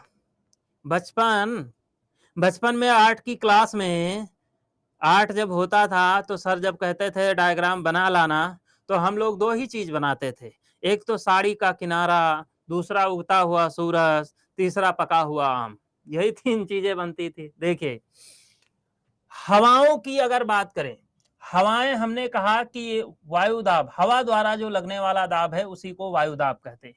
वायु दाब को मापते किससे हैं? तो वायु दाब को रिकॉर्ड किया जाता है बैरोमीटर से, ये याद रखिएगा। किससे रिकॉर्ड करते हैं? बैरोमीटर। क्वेश्चन आता है। दूसरा अगर देखा जाए तो वायु दाब एनराइड से भी मापा जाता है, ठीक, ये भी याद रखिएगा, ठीक, बैरोमीटर। अगर यहाँ पे हम ध्यान दें तो जो वायु दाब है, वायु दाब हवा द्वारा लगता, ये बात हम लोगों ने या आपने जीके में पढ़ा होगा कि हवाएं जो होती हैं वो उच्च दाब से निम्न दाब की ओर प्रवाहित होती हैं। अब यहाँ पे समझिएगा, जब हवाएं चलती हैं तो ये क्या होते हैं, आप जानते हो पर्वत और घाटी समीर भी चलती नहीं चलती? आप जानते हो समुद्र और स्थल समीर। तो जब पर्वतों से हवाएं नीचे उतरती हैं तो ये नीचे उतर आती हैं, फिर ये क्या होता है, ऊपर चढ़ने का प्रयास करती हैं, लेकिन पर्वतों से टकरा के फिर नीचे आ जाती, फिर से चढ़ने का प्रयास करती, लेकिन पर्वतों से टकरा के नीचे फिर आ जाती। यानी कि अगर हम देखें तो एक ऐसा क्षेत्र नीचे विकसित होता है जहां पे हवाओं की मात्रा क्या होती है, बढ़ जाती नहीं बढ़ जाती। अब ध्यान से समझिएगा, अब जहां हवाओं की मात्रा बढ़ गई है, यानी कि एक ऐसा क्षेत्र होता है जहां पे वायु क्या करती है, रहना शुरू कर देती है। और जिस क्षेत्र में वायु रहती है उसी क्षेत्र को हम वायुमंडल कहते हैं, यानी कि उसी को हम एटमॉस्फेयर कहते हैं नहीं कहते हैं? क्या कहते हैं? एटमॉस्फेयर कहते हैं। देखिए मंडल जो होता है उसका मतलब क्षेत्र होता है। आपका भी कोई ना कोई मंडल होगा। 2 घंटे की क्लास है भाई, आपको सारा कुछ पढ़ाना है, इतने दिन में कवर करना है, तो आपके लिए मुझे मेहनत भी तो करनी पड़ेगी, इसलिए ज्यादा से ज्यादा मेहनत करके आप लोग के लिए सब कुछ कंप्लीट करना। यानी कि मंडल का मतलब क्षेत्र होता है। अब यानी कि जिस क्षेत्र में वायु निवास करती है उसे क्या कहते हैं? वायुमंडल कहते हैं। उसको क्या कहते हैं? वायुमंडल कहते हैं। तो कहने का मतलब ये हुआ कि जिस क्षेत्र में वायु निवास करती उसको वायुमंडल कहा जाता है, वायुमंडल। अब वायुमंडल में हवाएं क्या होती हैं? यहाँ जमा होती रहती। तो वायुमंडल में एक एयर प्रेशर क्या होगा, जनरेट होगा। यहाँ का एयर प्रेशर होगा कितना, ये भी समझो बालक। तो ये कहा जाता है, क्या कहा जाता है भाई, ध्यान दो, ये माना जाता है कि जो एटमॉस्फेयर होता है, इसी एटमॉस्फेयर में तो ह्यूमन रहते हैं, हम लोग भी तो यहीं रहते हैं, अगर यहां ना रहें तो उड़ जाएंगे। तो जितना एटमॉस्फेरिक प्रेशर होता है उसी के इक्वल ह्यूमन का ब्लड प्रेशर होता है। इसीलिए हम लोग अपने आप को यहाँ पे कंफर्ट फील करते हैं। ये मान लीजिए आप जहां बैठे हैं वहां पे लगभग 80 से 120 किलो का भार वहन करके बैठे हैं। आप ये क्यों, क्योंकि इतना वायु भार हम पर लगता। आप सोच रहे होंगे वायु भार कुछ होता ही नहीं, तो होता बाबू। आपने अस्वच्छांश हाउस लैटिट्यूड के बारे में पढ़ा होगा ज्योग्राफी में, तो वहां पे वायु भार की ही तो घटना थी। वैसे हमारे बॉडी पे भी लगता है, लेकिन जितना ऊपर से एयर प्रेशर लगता है उसी के बराबर हमारे बॉडी के द्वारा ब्लड प्रेशर के द्वारा उसको अपोज कर दिया जाता है, तो वो बिल्कुल कांस्टेंट हो जाता, हमें पता ही नहीं चलता। अब ये बात आपको कम समझ आई होगी, अब इसको हम अच्छे से समझा देते हैं। देखो, जैसे मान लो हमने अपने दोनों हाथ फैलाए और हमने कहा दो ऐसे लोगों को अपने हाथों को कहा कि खींचो जिनकी ताकत समान है। तो बताओ, अगर जिनकी ताकत समान है, एक अपनी ओर खींच रहा है, एक अपनी ओर खींच रहा है, तो हम कहाँ जाएंगे, हम कहीं नहीं जाएंगे, हम तो यहीं खड़े रहेंगे ना, क्योंकि दोनों की ताकत क्या है, समान है। ठीक, तो वैसे जितना ऊपर से एयर प्रेशर है उतना ही ब्लड प्रेशर लग रहा है। तो क्या हमारे शरीर में कोई परिवर्तन दिखेगा, नहीं दिखेगा, बिल्कुल हम फ्री कंफर्ट महसूस करेंगे। इसलिए हम अपने आप को अपने एटमॉस्फेयर में कंफर्ट फील करते हैं। अब जरा बाबू लोग एक चीज और ध्यान दो, क्या ध्यान देने की बात है, जैसे अगर हम देखें तो यहाँ पे तो एटमॉस्फेयर में हमारा एटमॉस्फेरिक प्रेशर तो ज्यादा है, ध्यान दीजिए। अब यहाँ पे तो ज्यादा, तो यहाँ पे हम मान लेते हैं, सपोज दैट, ध्यान दो, केवल मान रहे हैं, अगर मान लो हम यहाँ पे ये मान लें कि यहाँ पे 10 है एयर प्रेशर, तो जायज सी बात है जब हम ऊपर जाना शुरू करेंगे, अगर हम एटमॉस्फेयर से ऊपर की ओर जाएं तो बताओ एयर प्रेशर घटेगा या बढ़ेगा, ये आपको कमेंट करके बताना। एटमॉस्फेयर से ऊपर की ओर हम जाएं तो एयर प्रेशर घटेगा या बढ़ेगा, बोलो, घटेगा, बिल्कुल। तो यहाँ ऊपर जाएंगे 8 हो जाएगा, और ऊपर जाएंगे 6 हो जाएगा, और ऊपर जाएंगे 4 हो जाएगा। ये हम समझाने के लिए केवल बता रहे हैं तरीका, और ऊपर इतना होता नहीं, और ऊपर जाएंगे 2 हो जाएगा, और ऊपर जाएंगे 1 हो जाएगा। अब तुम बहुत ऊपर जाना चाहते हो तो ऐसी जगह भी जा सकते हो जहां एयर प्रेशर शून्य होगा, और जहां पे एयर प्रेशर शून्य होगा उसी को हम डिक्लेयर कर देते हैं कि वो क्या है, स्पेस है, यानी कि वो क्या है, अंतरिक्ष है। ठीक, अब यहाँ पे देखो, अगर आप एटमॉस्फेयर में थे तो आपको का ब्लड प्रेशर उतना था, अपोज कर रहा था, तो आप कंफर्ट फील कर रहे थे। अगर आप अपने अर्थ सरफेस से, ध्यान से सुनना, अगर आप पृथ्वी की सतह से ऊपर जाना शुरू करो तो एयर प्रेशर तो घटेगा, घटेगा नहीं घटेगा, लेकिन ब्लड प्रेशर थोड़ी घट जाएगा, क्योंकि हमारी बॉडी तो अपने तरीके से परफॉर्म करती है। तो आपको लगेगा कि ब्लड प्रेशर मेरा बढ़ा हुआ है, जिसके कारण आप हांफने लगोगे। ठीक, अगर आप ऊपर और जाते रहे, मान लो नहीं माने, हाफ रहे हो लेकिन ऊपर चढ़े जा रहे हो, तो आप ऐसी जगह पहुंच जाएंगे जहां क्या, एयर प्रेशर शून्य होगा। जहां एयर प्रेशर शून्य होगा तो तुम जिंदा हालत में जा रहे हो, ब्लड प्रेशर चल रहा, ब्लड प्रेशर फिर इतनी तेज आपको फील होगा कि सारी नसें वगैरह सब फट जाएंगी, और इंसान की ऐसी सिचुएशन में मौत हो जाती है। क्या हो जाती है, ऐसी सिचुएशन में इंसान की डेथ हो जाती। यानी कि कहने का मतलब क्या होता है, जब हम पृथ्वी की सतह से, अर्थ सरफेस से ऊपर जाते हैं तो एयर प्रेशर कम होने के कारण हम हांफने लगते हैं। एयर प्रेशर कम होने के कारण हम हांफने लगते हैं। अगर हम अर्थ सरफेस से मैक्सिमम हाइट पर चले जाएं तो वहां पर एयर प्रेशर शून्य हो जाता है। जब एयर प्रेशर शून्य होता है तो हमारे नाक कान से सब जगह से खून आ जाता है और इंसान की क्या होती है, मौत हो जाती है। बट ये आया कहां से, क्या कहां से आया है? परवेज, तुम्हारे बहुत क्वेश्चन होते हैं बाबू। मास्टर बनने जा रहे हो कि कंफ्यूजिंग मास्टर बनने जा रहे हो? जब एक एक चीज को, एयर प्रेशर कहाँ से आया, एयर कहाँ से आई, एयर क्या है, एयर तो गैसेस है ना, गैसेस कहाँ थी, गैसेस की कहाँ से आई? इसके लिए आप पढ़ो उत्पत्ति किसकी, ब्रह्मांड की। ब्रह्मांड की उत्पत्ति के बाद आप पढ़ो क्या, प्लानेटरी, ओरिजिन ऑफ प्लानेट। ठीक, ओरिजिन ऑफ प्लानेट पढ़ो।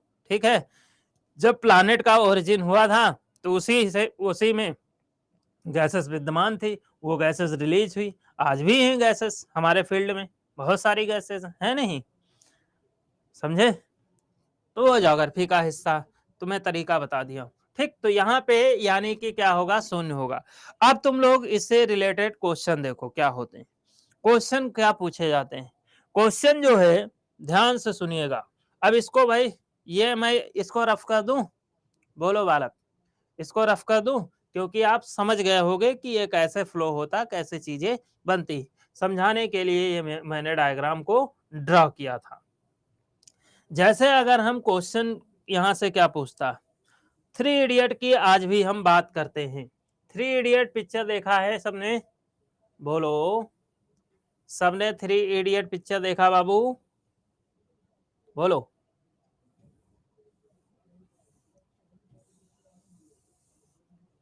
सबने थ्री इडियट पिक्चर देखा?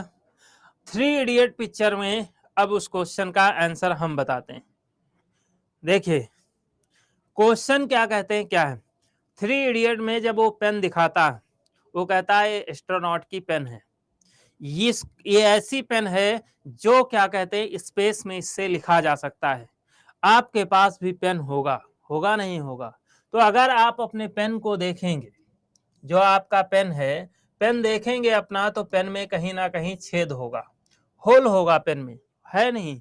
इसलिए क्योंकि पेन को चलने के लिए एयर प्रेशर की आवश्यकता होती।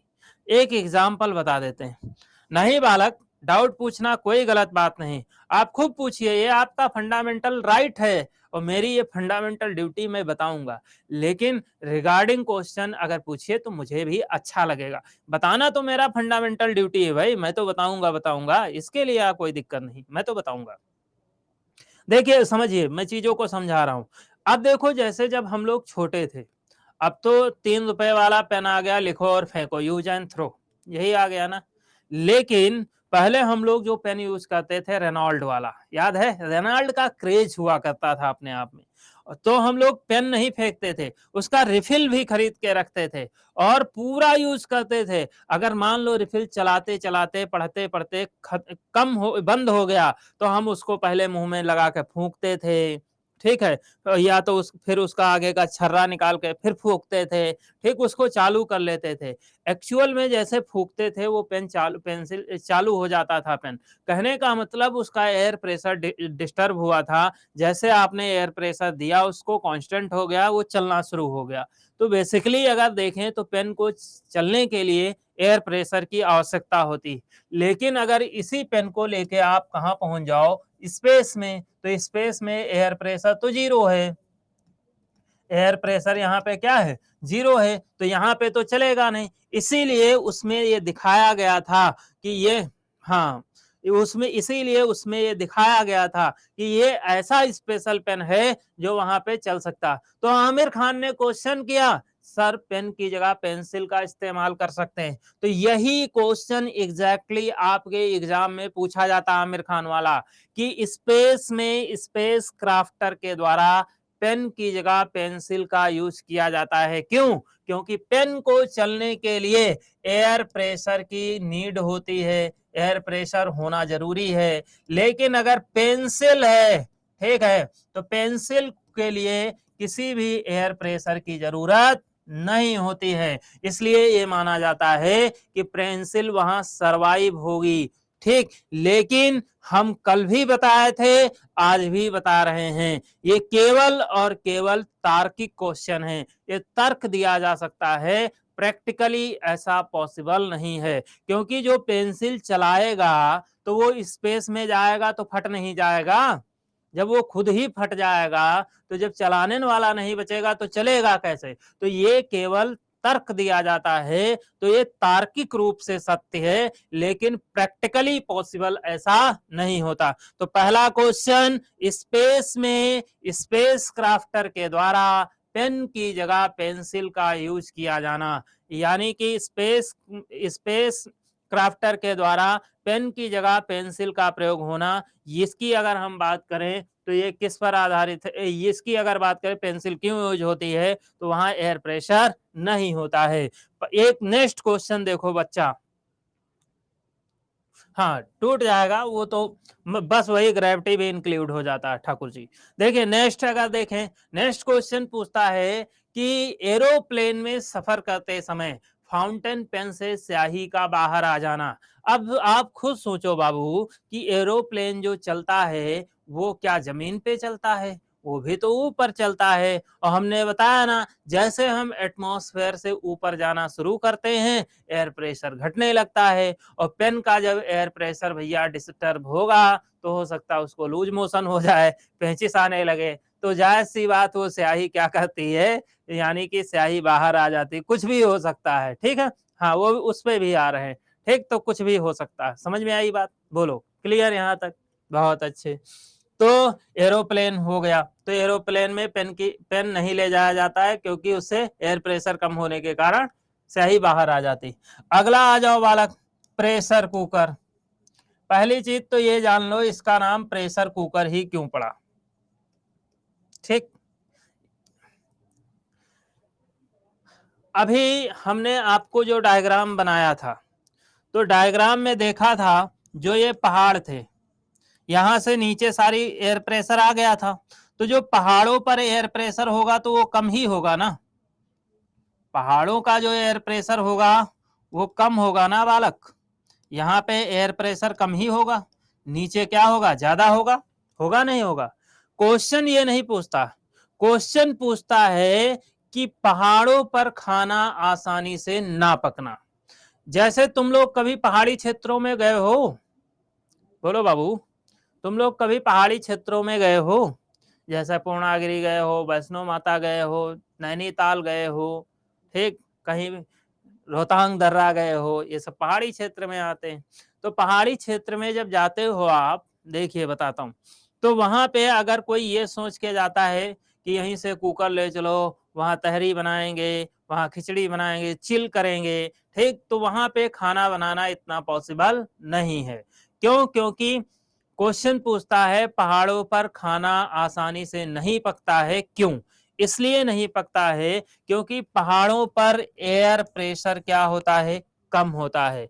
जब बाबू एयर प्रेशर कम होगा तो वहां का बॉइलिंग पॉइंट जो होगा वो भी कम होगा। क्या होगा? Boiling point. बॉइलिंग पॉइंट को हिंदी में गलनांक कहते हैं। क्या कहते हैं? गलनांक।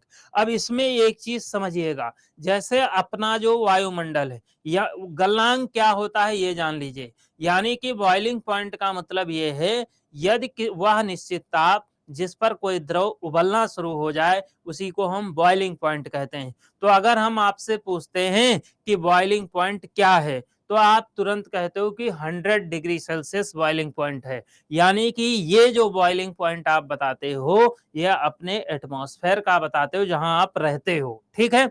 अब अगर पहाड़ों पर बॉइलिंग पॉइंट कम होगा तो निश्चित रूप से हो सकता है 100 से घट के 70 डिग्री सेल्सियस हो गया हो सकता है 80 डिग्री सेल्सियस हो गया हो सकता, नहीं हो सकता, तो वहां पे डिक्रीज होता। तो बॉइलिंग पॉइंट डिक्रीज होने के कारण खाना उबल जाता है लेकिन पकता नहीं है। तो ये इसलिए क्वेश्चन पूछता है कि पहाड़ों पर खाना आसानी से क्यों नहीं पकता है, क्योंकि एयर प्रेशर कम होने के कारण बॉइलिंग पॉइंट कम होता है, और जब बॉइलिंग पॉइंट कम हो जाता है तो बाबू वहां पे खाना पकता नहीं है। अब कुछ देवियां या कुछ देवता जो खाना बनाते होंगे वो कह रहे होंगे सर जब यहाँ 100 पे उबलता है तो बन जाता है, खाना पक जाता है, तो यहाँ पे तो 80 पे ही उबलने लगता है, तो यहाँ तो और जल्दी पकना चाहिए, लेकिन आप बता रहे हो पक नहीं रहा, खाली उबल रहा है। ये कंफ्यूजन हो रहा। तो हम तुम लोगों को ये भी इसमें डिफरेंस क्या है बता देते हैं। हमको भी खाना पकाना आता है तभी बता पा रहे हैं। कभी आप लोग पैन में, फ्राई पैन में चावल पकाएं, पतीली वगैरह में पकाएं नहीं पकाएं? बोलिए। उसमें पकाते हैं। तो आप देखो जब पैन में चावल को हम रखते हैं तो सबसे पहले बॉयल होता है। बॉयल होने में पानी खत्म हो जाता, होता नहीं होता? पानी जब खत्म होता बॉयल होने पे तो हम बिल्कुल गैस को लो फ्लेम पे करके हम उसको कंप्लीट अच्छे से ढक देते हैं। तब उसमें वेपर यानी कि गैस जनरेट होती, प्रेशर जनरेट होता, जिसके कारण चावल पकता है। आप सोचो वहीं जैसे बॉयल्ड हुआ था अगर उतार लो उसको खाना शुरू कर दो तो वो कच्चा होगा। तो बॉयल होने पे पकता नहीं है, पकाने के लिए उसको गैसेस की जरूरत पड़ती है, इसलिए वहां पकता है। लेकिन लेकिन ध्यान दो बच्चा, अगर पहाड़ों पर पतीली में खाना पका रहे हैं, पैन में खाना पका रहे हैं तो खाना नहीं पकेगा, लेकिन अगर प्रेशर कुकर में पका रहे हैं तो खाना पक जाएगा। इसीलिए तो इसका नाम प्रेशर कुकर है, क्योंकि ये कहता है कि हम किसी प्रेशर व्रेशर को नहीं मानते हैं, हम अपना प्रेशर खुद ही बनाते हैं। इसीलिए तो इसका नाम प्रेशर कुकर दिया गया बाबू, नहीं तो इसका नाम केवल और केवल कुकर हो सकता था। क्यों? क्योंकि ये अपना प्रेशर खुद बनाता है। समझ रहे? Create own pressure. हाँ, इसलिए जब ये खुद का प्रेशर क्रिएट करता है तो वहां पे खाना पक सकता। लेकिन हाँ, इतना जरूर फर्क हो सकता है। कहने का मतलब अब इससे ये बात सिद्ध हो गई कि अगर पहाड़ों पे खाना बनाना चाहते हो तो प्रेशर कुकर में बन जाएगा, नॉर्मल कंडीशन में खाना नहीं बनेगा। ठीक, समझ में आई बात? कहने और दूसरी चीज, ठीक है, जैसे क्या कहते हैं आप पहाड़ों पे जाएं तो प्रेशर कुकर को ही लेकर जाएं, ये नहीं पतीली पैन लेकर पहुंच गए वहां खाना पक ही नहीं रहा। हाँ, समझ में आई बात? अरे प्रेशर कुकर से रिलेटेड दो लाइनें याद आ गई, सुना दें तुम लोग को? बताओ, सुना दें? बोलो, सबको समझ में आया? पहले तो ये बताओ।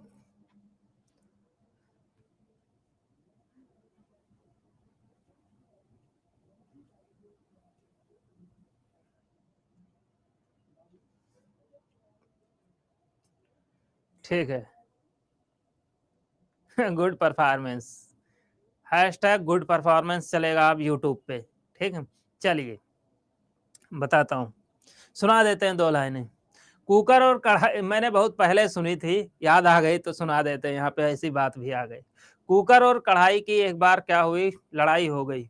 ठीक, एक ही चूल्हे पे चढ़े थे। कुकर मुस्कुरा रहा था देख देख के। तो कुकर ने कहा कढ़ाई से, तू तो तवे की साली है, ऊपर से भी काली है और नीचे से भी काली है। कढ़ाई गुस्सा जाती, कहती अच्छा कुकर तुम मेरा मजाक उड़ा रहे हो बेटा। कुकर कहते तो कढ़ाई कहती है, सुन कुकर, अपने गोरे मुखड़े पे इतना क्यों इतराता है, अगर मैं काली हूं तो मुझे देखकर सीटी क्यों बजाता है। चलिए यही थी दो लाइनें। अब आगे चलते हैं। यानी कि हर चीज का कहीं ना कहीं एक जवाब होता है, इसलिए क्या कहते हैं, किसी का उपहास नहीं उड़ाना चाहिए कभी, क्योंकि उसके पास भी हर तरीके का जवाब निकल सकता है। ठीक है।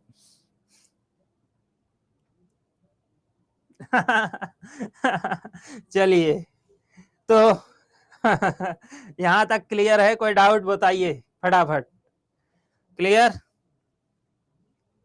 सुभान अल्लाह।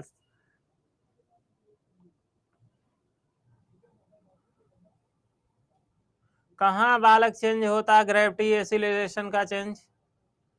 अब हम तुमको पूरा प्रेशर से फिर उस पे लेकर आए क्या बाबू? वही पूछना चाहिए था। चेंज नहीं होता है, हम बताया ना, एसिलेरेशन तभी उत्पन्न हो सकता है या तो पुश फोर्स लगेगा या तो क्या, ग्रेविटेशनल अट्रैक्शन फोर्स लगेगा। अब ग्रेविटेशनल फोर्स एक प्रकार का अट्रैक्शन फोर्स है।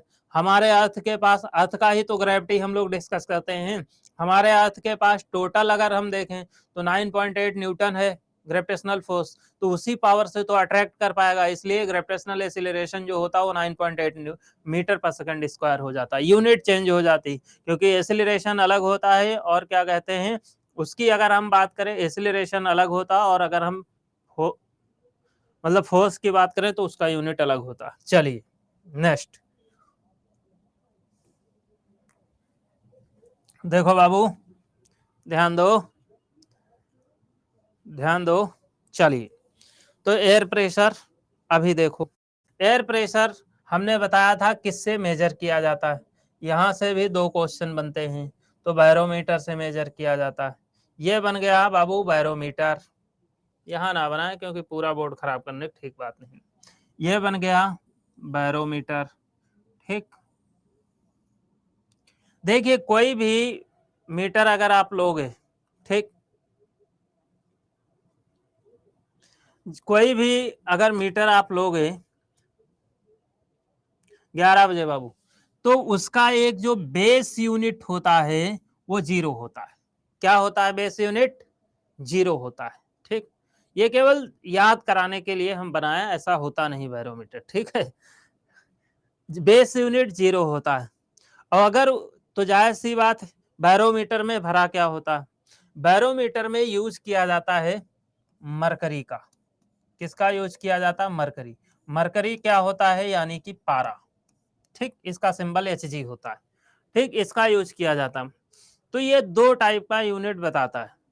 ठीक, एक mmHg में बताता है, मिलीमीटर पारा में। अब अगर हम देखें, ध्यान दीजिएगा, तो बैरोमीटर में नीचे का स्केल माइनस में होगा, -1, -2, -3, -4 ऐसे ही स्केल होगा, घटता चला जाएगा। ऊपर जाएं तो प्लस में +1, +2, +3, +4 ऐसे क्या कहते हैं, बढ़ता चला जाएगा। यहां से दो क्वेश्चन पूछे जाते हैं, ध्यान दीजिए, तुरंत याद हो जाएगा।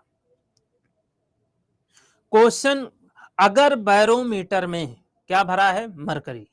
बैरोमीटर में अगर मरकरी का स्केल धीरे धीरे नीचे गिरता है, मरकरी का स्केल बैरोमीटर में अगर धीरे धीरे नीचे गिरता है, तो मौसम में बारिश होने की पॉसिबिलिटी होती है। क्या होती है? रेनफॉल होने की पॉसिबिलिटी होती है। तो ये क्वेश्चन पूछता है कि अगर बैरोमीटर में पारे का, हिंदी में देखिए, बैरोमीटर में पारे का पाठ्यांक धीरे धीरे नीचे गिरता है तो मौसम में बारिश होने की पॉसिबिलिटी होती है, यानी कि बारिश होने की संभावना होती है।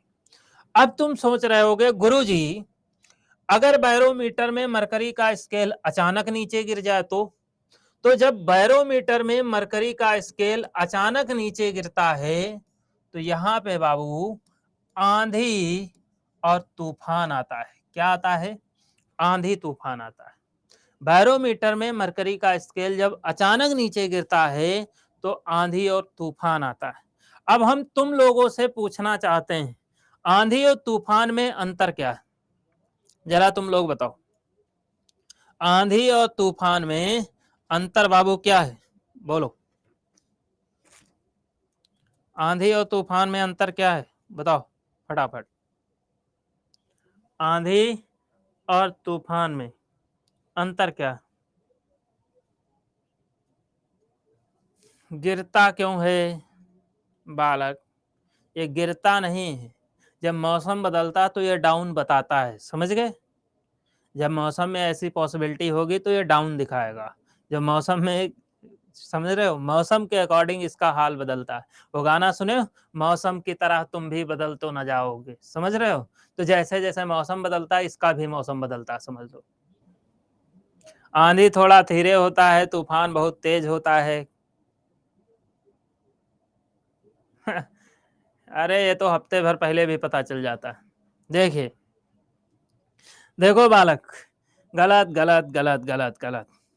हम जानते थे तुम यही आंसर बताओगे कि आंधी जो होती है उसमें हवाएं चलती हैं बहुत तेज से, और तूफान होता है तो उसमें हवा पानी सब आ जाता है। नहीं बालक, बिल्कुल अब करेक्ट आंसर, दुर्गा कुमारी का आंसर आ गया। हमेशा याद रखना, आंधी चाहे जितनी तेज हवा चले वो आंधी ही होती है। तूफान जो होता है वो तूफान कहा जाता है चक्रवात को। और चक्रवात कहाँ आते हैं? कहाँ आते हैं? समुद्रों में। इसीलिए तूफान जो आते हैं वो केवल कोस्टल स्टेट में आते हैं।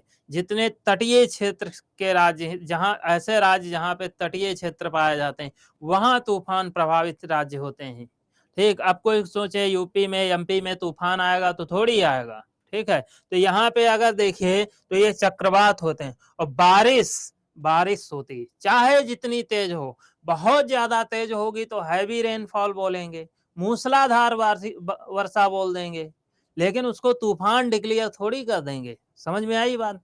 ये चीज क्लियर हो गई। और अगर मौसम साफ है तो बैरोमीटर में पारे का स्केल ऊपर चढ़ता है। ठीक है, समझे? तो यहां से 3 क्वेश्चन आपके पूछे जाते हैं कि जब बैरोमीटर में पारे का पाठ्यांक धीरे धीरे नीचे गिरता है तो किसके संकेत होते हैं? तो जब धीरे धीरे नीचे गिरता है तो आंधी बारिश होने के संकेत होते हैं। और जब क्या कहते हैं, बैरोमीटर में पारे का पाठ्यांक अचानक नीचे गिरता है तो मौसम में आंधी तूफान के संकेत होते हैं। और जब बैरोमीटर में पारे का पाठ्यांक ऊपर चढ़ता है तो मौसम साफ होने की संभावना होती है। समझे बाबू? बोलो। हाँ, 3 क्वेश्चन यहां से ऐसे आपके याद हो गए। हो गए? बोलो, ज्यादा रटना तो नहीं पड़ेगा। अरे बैरोमीटर देवी जी मौसम विभाग के पास होता है।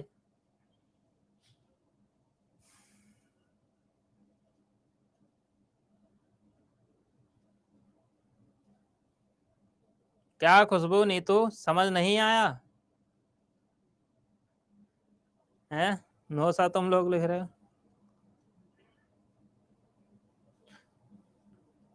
बालक, जनरल स्टडी जो आएगा उसमें जनरल साइंस भी आएगा प्राइमरी जूनियर में, तो इसलिए ये प्राइमरी जूनियर के लिए बहुत इंपॉर्टेंट है। समझे? टीजीटी पीजीटी अलग होता है, प्राइमरी जूनियर बहुत इंपॉर्टेंट है। Good performance. चलिए, तो अब नेक्स्ट करें। समझ आया तो बेस्ट। अब करते हैं नेक्स्ट। समझ गए? चलिए, तो यहाँ पे ये चीज हम लोग समझे। थोड़ा आर्किमिडीज प्रिंसिपल भी जान लेते हैं। आर्किमिडीज प्रिंसिपल क्या है भाई? आर्किमिडीज का नाम सुने हो तुम लोग? हैं? सब याद करा देंगे, कुछ भी रटना ना पड़ेगा। आर्किमिडीज का नाम सुने हो? बहुत अच्छे। आर्किमिडीज साहब थोड़ा शैतानी किस्म के थे, बिल्कुल तुम्हारी तरह। ठीक, ये बाबू बाल्टी मान लो टाटा की है या बाटा की, ये लोटा यहां में डुबो दिया गया, पानी बाहर निकलने लगा। ठीक, यह है आर्किमिडीज सिद्धांत। समझ में आ गया होगा? बोलिए। ध्यान दो। हाँ, बस बस बस। अब देखो, हम चीजें को क्लियर कर देते हैं। एक सेकंड।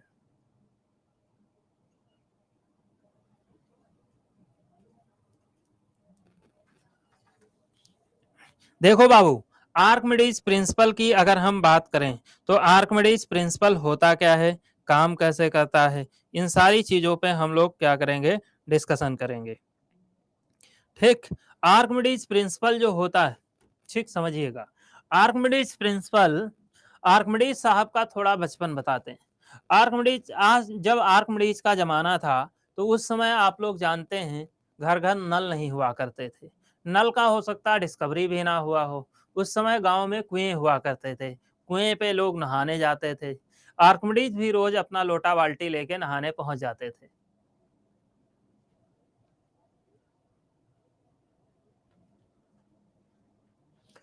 ठीक, जब वहां पे लोटा बाल्टी लेके वो नहाने पहुंचते थे तो आपने भी ऐसा प्रैक्टिकल किया, आर्किमिडीज नहीं, क्योंकि आप टीचिंग की तैयारी कर रहे हैं तो सीडीपी में आपने पढ़ा होगा कि सीडीपी में जो बाल्यावस्था के गुण होते हैं वो सबके समान होते हैं। बाल्यावस्था के गुण सबके क्या होते हैं, समान होते हैं। बाल्यावस्था के गुण में कोई डिफरेंस नहीं होता है। जैसे हम लोग हैं, हम लोग जब युवा होता है बच्चा तो उसके गुण बदलने लगते हैं बाल्यावस्था में। अब जैसे बाल्यावस्था में अब पूछें बाल्यावस्था के गेम क्या थे, लेंगड़ी कैंची सबने खेला होगा, कंची गोली सबने खेला होगा, ठीक। सब अभी लास्ट हम 5 मिनट में ये सारे सवाल पूछना, ठीक है, टॉपिक के बीच में नहीं प्लीज, ठीक, क्योंकि नहीं तो ये क्लास क्लैश कर जाएगी, बीच में कथा नहीं। तो क्या होता है कि बाल्यावस्था क्या होती है, बाल्यावस्था के दौरान जो होता है वो सबके गुण समान होते हैं। तो ये ऐसा प्रैक्टिकल है जो बाल्यावस्था में किया गया था, इसलिए सबने किया है, हमने भी किया, आपने भी किया।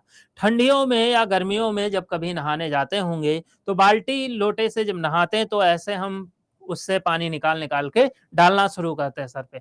लेकिन कभी ऐसा हुआ होगा जब पानी से बाल्टी को पूरा भर लिया होगा और उस मग को यानी कि लोटे को आप सीधे डुबोना शुरू किए होंगे। जब आप सीधे डुबोना शुरू किए थे तो क्या हुआ कि पानी बाहर निकलने लगा। क्या निकलने लगा? पानी बाहर निकलने लगा। और जब पानी बाहर निकलने लगा वही आर्किमिडीज। ये किया है ना सबने, ऐसा किया होगा, पानी पूरा भर के लोटे को सीधा डुबोया होगा, ठीक। तो ये सबने किया है, ठीक, पानी बाहर निकल, वही आर्किमिडीज। तो देखो जायज सी बात है, बाल्टी है तो हम इसको क्या लिख ले, बर्तन लिख सकते हैं, ठीक। और इसमें भरा हुआ क्या है, तो ये भाई यहाँ पे हम पानी ही लिखेंगे, लेकिन द्रव लिख लो, कोई दिक्कत नहीं है, ठीक है, द्रव लिख लो। अब देखो इसकी डेफिनेशन क्या बनेगी, डेफिनेशन समझ जाओगे, सब कुछ समझ जाओगे।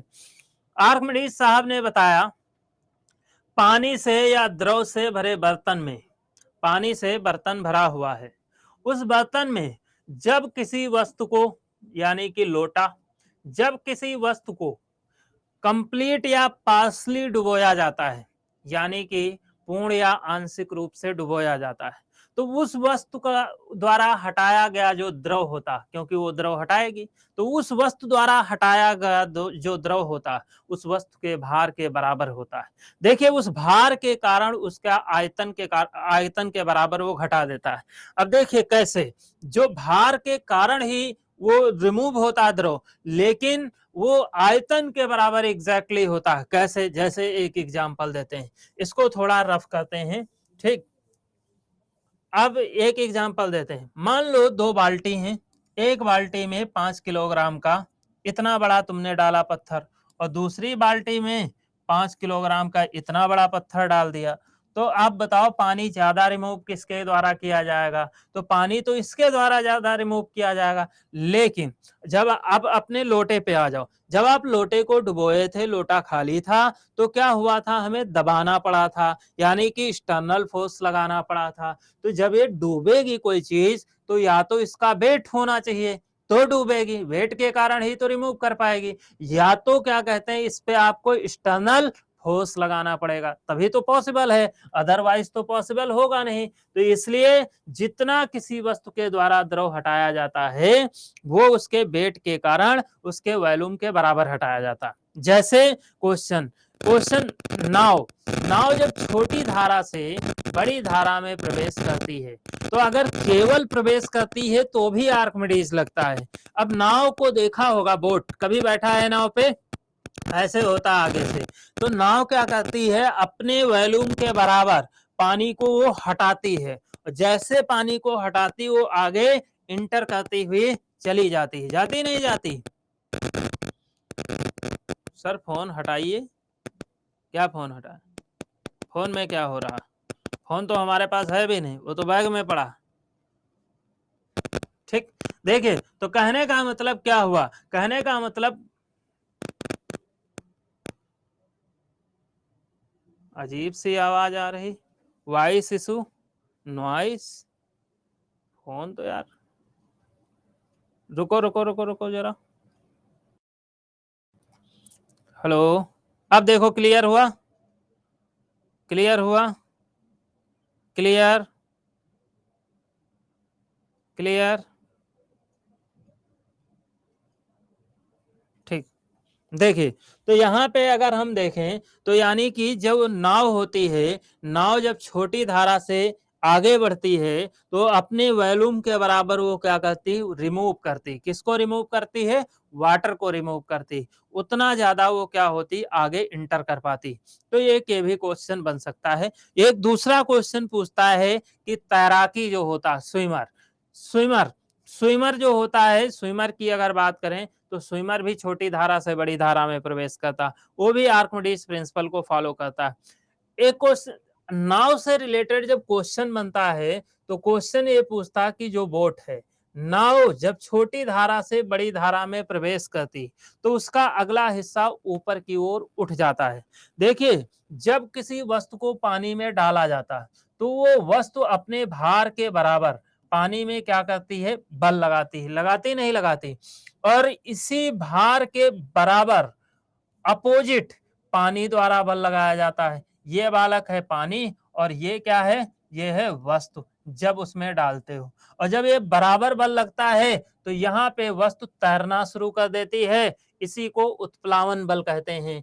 आर्किमिडीज साहब जो थे, इसको इंग्लिश में फ्लोटिंग फोर्स कहा जाता है, बायोंड फोर्स कहते हैं, फ्लोटिंग प्रिंसिपल। आर्किमिडीज साहब जो थे, इन्होंने ही उत्प्लावन का नियम दिया था। कौन सा नियम दिया था, उत्प्लावन नियम। ठीक, यानी कि उत्प्लावन का नियम या उत्प्लावन बल को इन्होंने ही समझाया था, फ्लोटिंग प्रिंसिपल को। ठीक, तो जैसे एग्जांपल ये नाव है, मान लो बालक, हम यहाँ बना देते हैं। अब नाव है, नाव को चला रहे हैं अंकल जी, ठीक है, अंकल जी नाव को चला भी रहे हैं, डंडा यहाँ पे लगा, नाव इंडियन ओशियन में चल रही, झंडा भी लगा है, ठीक, सब कुछ लगा, ठीक, गश्त लगा रहे हैं अंकल जी। अब देखो यहाँ पे जो क्या कहते हैं, नाव को जब इसमें पानी में छोड़ा गया तो नाव के द्वारा यहाँ पे पानी में क्या किया गया, भार लगाया गया। अब जब भार लगाया गया तो इसी के बराबर, इसी भार के बराबर पानी के द्वारा, ये पानी है, बायोंड फोर्स लगाया जाता, उत्प्लावन बल लगाया जाता, जिसके कारण ये नाव तैरती रहती। तो जितना ज्यादा पानी होगा उतना ज्यादा बायोंड फोर्स होगा।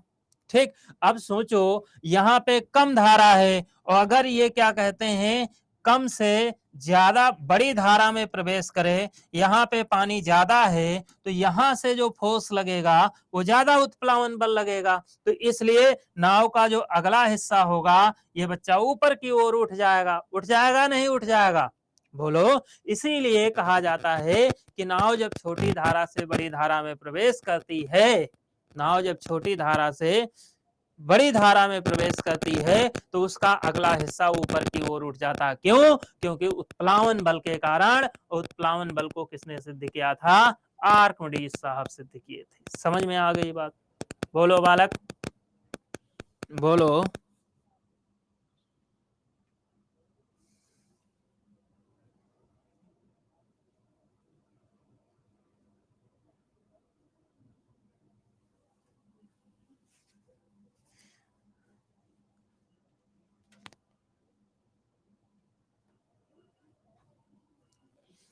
वाईटी पे एमसीक्यू कराया जाएगा।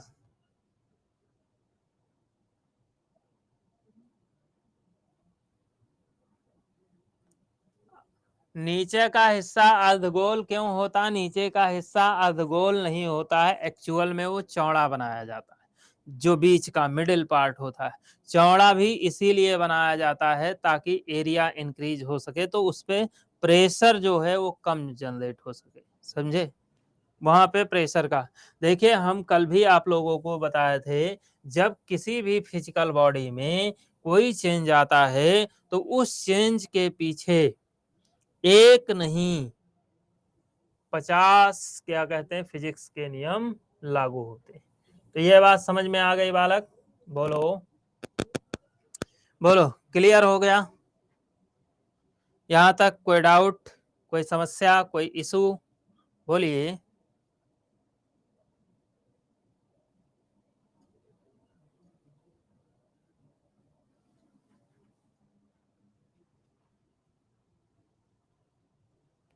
सबके लिए है बाबू। देखिए नेक्स्ट, नेक्स्ट जो अपना आता है, एक क्वेश्चन पूछा जाता है सरफेस टेंशन से, सरफेस टेंशन से कम या ज्यादा से रिलेटेड क्वेश्चन पूछा जाता।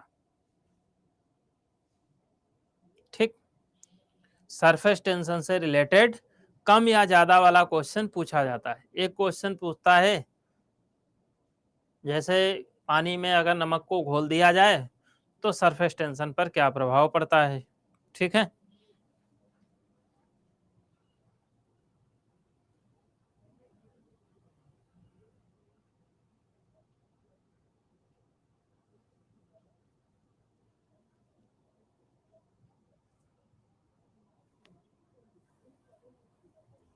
हाँ बालक देखिए, सरफेस टेंशन क्या होता है पहले ये जान लीजिए।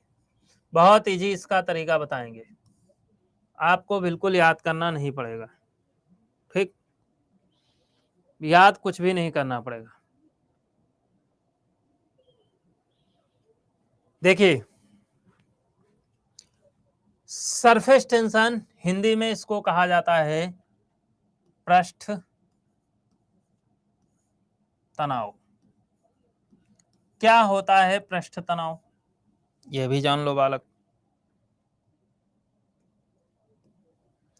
पृष्ठ तनाव की अगर हम बात करें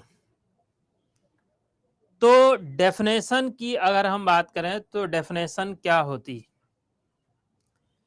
जैसे ये पानी की कोई बूंद है तो ये कहा जाता है कि पानी की बूंद की यूनिटरी एरिया पर, यानी कि पानी की बूंद के एकांक क्षेत्रफल पर जो लगने वाला लॉन्गिट्यूशनल फोर्स होता है उसी को सरफेस टेंशन कहते हैं, पृष्ठ तनाव कहते हैं। लेकिन बाबू इससे आप लोग साइंस वाले स्टूडेंट तो क्वेश्चन कर ले जाएंगे क्योंकि उनका बेसिक भी कंप्लीट है, उनको बेसिक भी आता है। लेकिन जो आर्ट साइड का स्टूडेंट है, जो कॉमर्स का है, वो कैसे कर पाएगा, नहीं कर पाएगा। देखिए बताते हैं। अब यानी कि ध्यान दीजिए, तो उसका अलग तरीका है। इसलिए देखिए क्लास में यहाँ पे ये दो चीजें हमेशा याद रखिए क्लास में। अगर कोई साइंस साइड का स्टूडेंट है उसको जब ट्रिक बताते हैं तो वो लगता है नया, हालांकि फायदेमंद वही है क्योंकि हमें बाबू 0 टू हाई लेकर चलना है। ठीक है, और इतना हाई लेकर चलना जिससे आपका क्या मतलब कवर हो जाए पूरा कोर्स, आपके सारे क्वेश्चन एग्जाम में आ जाए। समझ गए, उस पे काम करना है। तो इसलिए हम सारी चीजें आपको बताएंगे। तो थोड़ी देर के लिए इसमें अगर आप कंफ्यूज हो रहे हैं तो ये सब भूल जाइए, ये पूरा चैप्टर तुमको ट्रिक से बता देंगे और सब कुछ इसी से हो भी जाएगा। चलो, आप लोग सरफेस टेंशन नहीं जानते हो, कोई बात नहीं है। ये बताओ बाबू, टेंशन जानते हो तुम लोग, टेंशन कभी हुआ है तुम लोग को, टेंशन हुआ है, बोलो।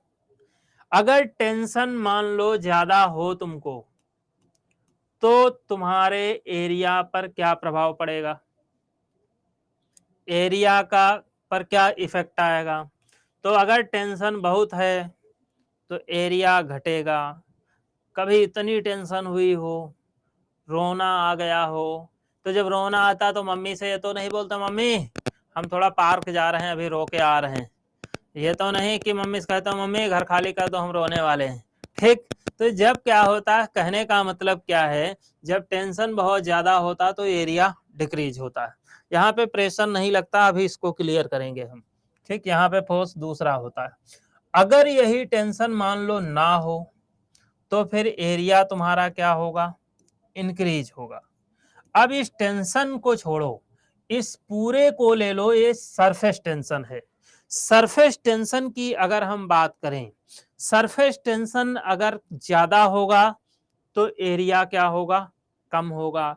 सरफेस टेंशन अगर कम होगा तो एरिया ज्यादा होगा, ये याद रखना है।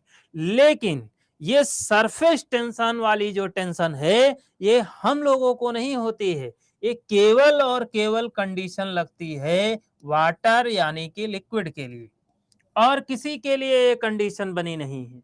ये सोचो हम लोग को ऐसी टेंशन सरफेस टेंशन हो जाए तो नहीं होगी, ये केवल वाटर के लिए कंडीशन अप्लाई होती है। देखिए सरफेस टेंशन में कोहेसिव फोर्स लगता है। कोहेसिव फोर्स का मतलब होता है सासंजक बल। ठीक, सहसंजक बल जब लगता है तो क्या होता है, सब अपने मॉलिक्यूल्स, यानी कि सहसंजक बल कल मैंने बताया था, तो जो सेम मॉलिक्यूल्स होते हैं वो पास पास आने लगते हैं, आते नहीं आते हैं, जब सेम मॉलिक्यूल्स पास पास आते हैं तो एरिया घटने लगता है। तो इसी की सरफेस टेंशन की एक प्रॉपर्टी होती है। कौन सी प्रॉपर्टी? सरफेस टेंशन की एक प्रॉपर्टी होती है कि द्रव के क्षेत्रफल में न्यूनतम होने की प्रवृत्ति, यानी कि minimum character of minimum area, द्रव के क्षेत्रफल में न्यूनतम होने की प्रकृति जो होती है उसी को सरफेस टेंशन कहते हैं। समझ गए? अब जैसे, अब क्योंकि ये बात हम क्यों बता रहे हैं कम ज्यादा, इसलिए बता रहे हैं क्योंकि कम ज्यादा से रिलेटेड ही क्वेश्चन आते हैं। जैसे हमने एक प्रॉपर्टी बताई आप लोगों को, कौन सी प्रॉपर्टी बताई, कि द्रव के क्षेत्रफल में न्यूनतम होने की प्रवृत्ति जो होती है उसी को सरफेस टेंशन, पृष्ठ तनाव कहते हैं। यानी कि इंग्लिश में अगर कहें तो करेक्टर ऑफ मिनिमम एरिया, जब किसी का एरिया डिक्रीज होने लगता है तो वहां पे सरफेस टेंशन होता है। लेकिन ये विशेष तौर पे आपको ध्यान रखना है, किसी के साथ सबके लिए नहीं, केवल वाटर के लिए बात होती है।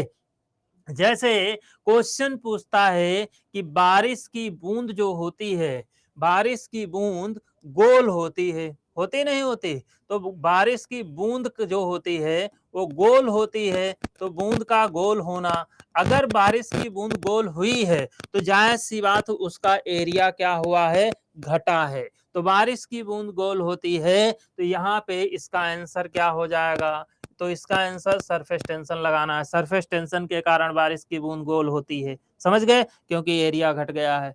हम बताया ना कि द्रव के क्षेत्रफल में न्यूनतम होने की जो प्रकृति होती उसी को क्या कहते हैं, पृष्ठ तनाव कहते हैं। समझ में आई बात? दूसरा, जैसे आप लोग ने कहा है, आप लोगों ने बताया है कि आप खाना भी बनाते हो, तो कभी ऐसा हो सकता है कि आपने मान लो खाना बनाने के लिए, खाना बन गया हो या बनाने जा रहे हो, यहाँ कॉलेज से घर पहुंचे हो, सोच रहे हो खाना बना ले, लेकिन देखा बर्तन गंदे पड़े हैं लेकिन धुलने वाला साबुन नहीं है, तो आप क्या करते हो, सोचते हो हम ही को तो खाना है, ऐसे धुल के बना लेते हैं केवल पानी से। अब उसमें तेल वाली थाली है, जिसको पानी से जब धोते हो तो पानी उसमें कहते हैं ना बिथर गया है, फैल गया, बिथर गया, तो पानी जो होता है, पानी उस देखो बिल्कुल जब बिथरता है तो अलग अलग बूंदों में कन्वर्ट हो जाता है, तो उसका एरिया क्या होता है, घट जाता है। क्वेश्चन पूछता है तेल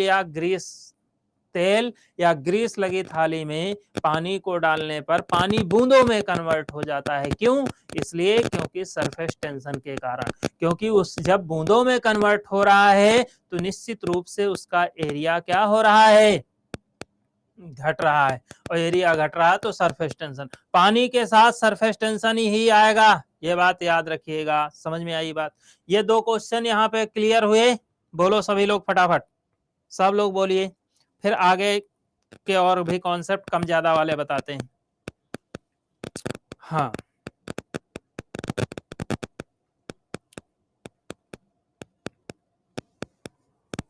बहुत अच्छे, good performance,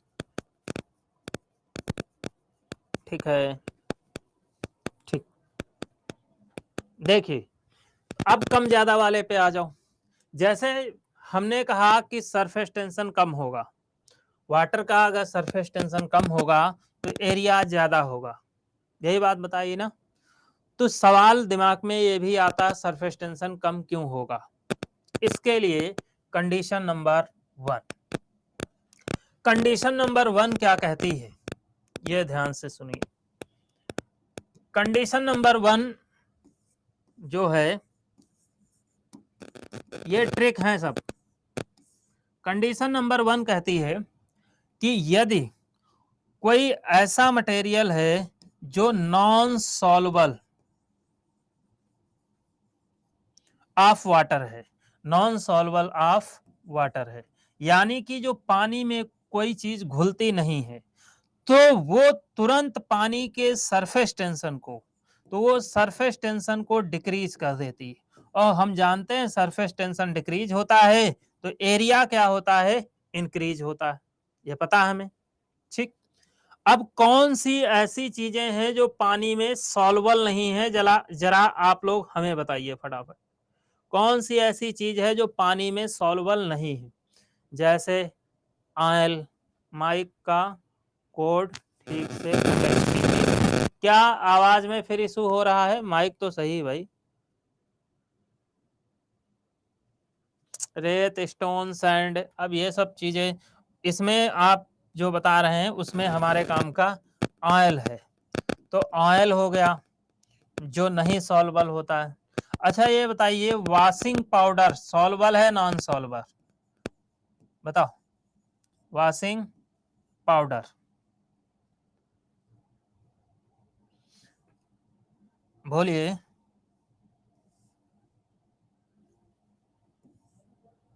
washing powder soluble है नॉन सॉल्युबल? नॉन सॉल्युबल कैसे?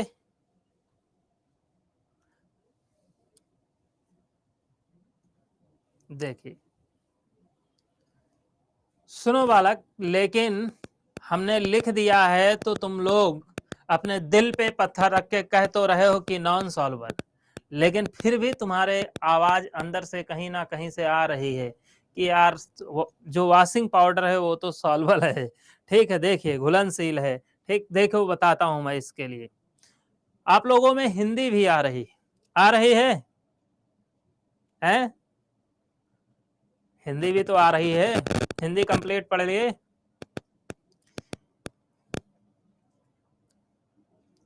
सॉल्युबल का तुमको मतलब समझाते हैं, जान लो बालक। देखिए समझो, सॉल्युबल का मतलब जो होता है, अगर कोई ऐसी चीज पानी में डाली जाती है जो अपने अस्तित्व को ही खो दे तो वो सॉल्युबल होती है।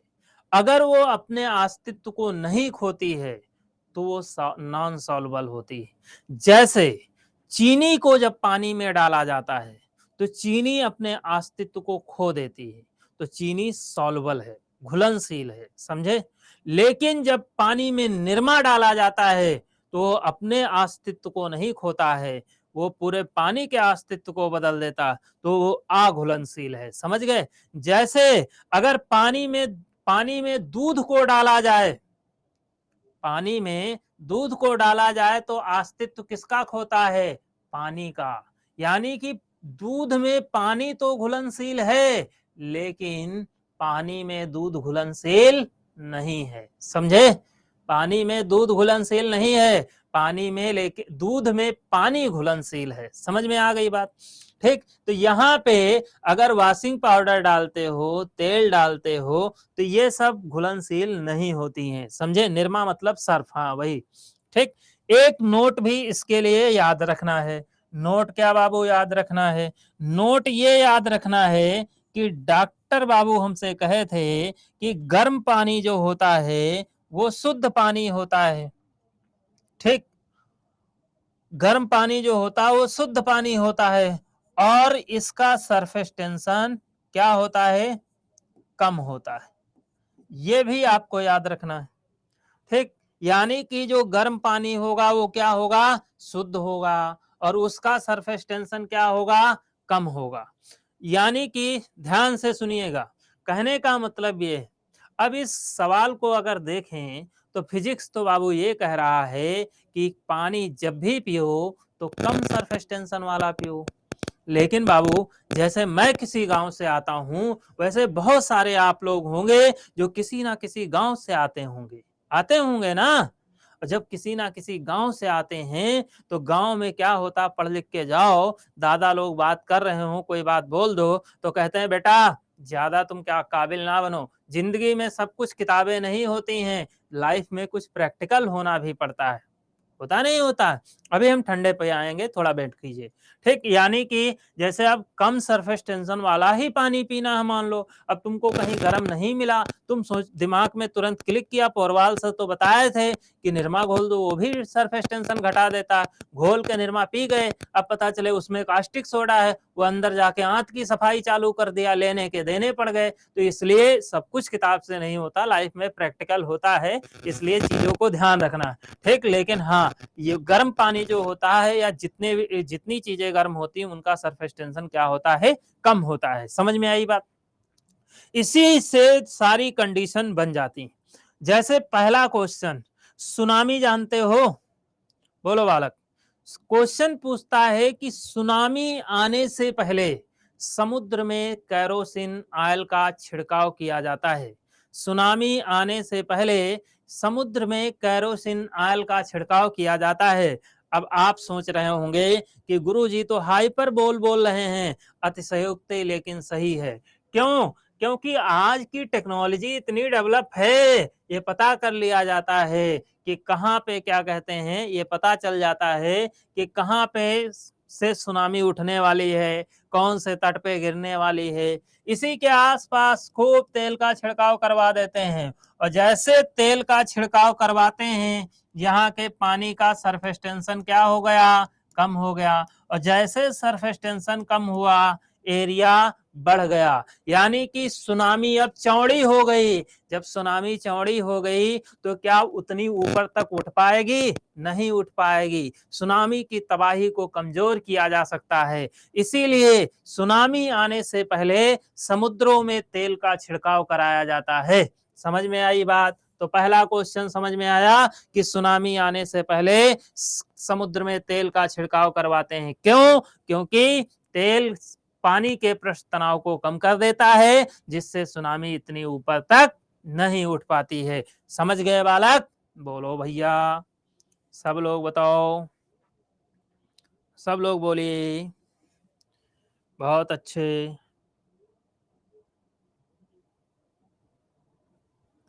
नहीं बालक, ऐसा नहीं है, इसलिए केरोसिन ऑयल नहीं, क्योंकि अब केरोसिन ऑयल के क्या हो गया है कि अब तो ये कह सकते हैं कि अब लाइट आने लगी, इसलिए। कल का क्लास रिकॉर्डेड बिल्कुल हो है। देखिए दूसरा क्वेश्चन, एक क्वेश्चन ये भी पूछता है कि सुनामी कौन सी भाषा का शब्द है।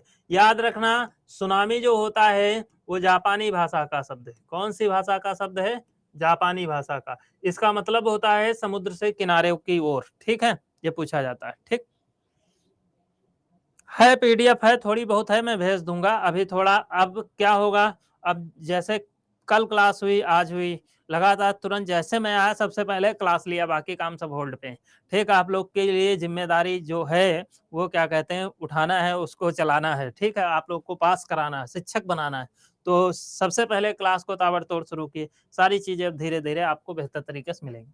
तो यहाँ पे सुनामी आने से पहले सुनामी कौन सी भाषा का शब्द है?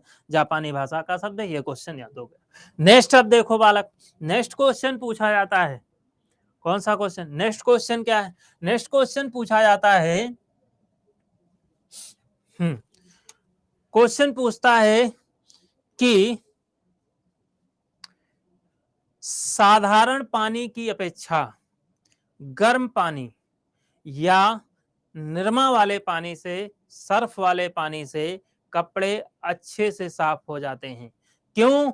इसलिए कपड़े अच्छे से साफ होते हैं क्योंकि साधारण पानी, गर्म पानी अगर होगा तो गर्म पानी का सरफेस टेंशन क्या होगा? कम होगा। आप देखो, जब हम लोग छोटे छोटे थे, मतलब क्या कहते हैं, जब हम लोग बचपन हम लोग का था, तो उस समय बचपन में क्या होता था, बचपन में हम लोग क्या कहते थे, जब छोटे थे तो वॉशिंग मशीन नहीं थी, तो मम्मी लोग जब चद्दर धोती थी, चादर वगैरह, तो वो गर्म पानी से धोती थी नहीं धोती थी, तो सरफेस टेंशन कम हो जाने के कारण।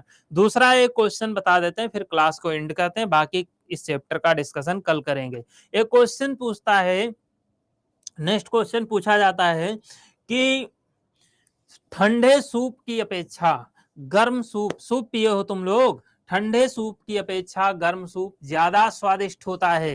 क्यों? क्योंकि गर्म सूप होगा तो सरफेस टेंशन कम होगा, सरफेस टेंशन कम होगा तो एरिया डिक्रीज क्या होगा? ज्यादा होगा। जैसे सूप को चुस्की लोगे, ऐसे किए, पूरे जीभ पर फैल जाएगा, एरिया बढ़ने के कारण पूरा आनंद नहीं, परम आनंद की प्राप्ति होगी। इसलिए ठंडे सूप की अपेक्षा गर्म सूप ज्यादा स्वादिष्ट होता है क्योंकि सरफेस टेंशन कम होता है। अब सब लोग एक लाइन में बता दीजिए कोई आप लोग को समस्या तो नहीं आ रही क्लास में, सब कुछ समझ में आ रहा है, अच्छे तरीके से आ रहा है। बायो, फिजिक्स, केमिस्ट्री सब हम ही पढ़ाने वाले हैं और इसी प्रकार से पढ़ाने वाले हैं। ठीक है, वाईटी पे 3 बजे क्लास है बालक।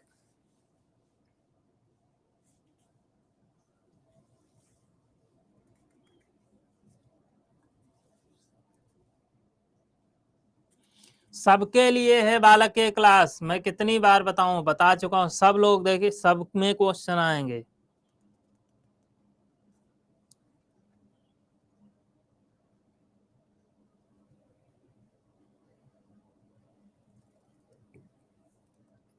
चलिए, मैं इसके लिए अपने टीम से बात करूंगा, टेक्निकल टीम से, फिर मैं नेक्स्ट क्लास में ही अपडेट दे पाऊंगा कि रिकॉर्डेड क्लास क्यों आप लोग को नहीं दिख रही। ठीक है, चलिए थैंक यू। फिर आज के लिए इतना ही, अब मिलेंगे ब्रेक के बाद, तब तक के लिए टाटा बाय बाय।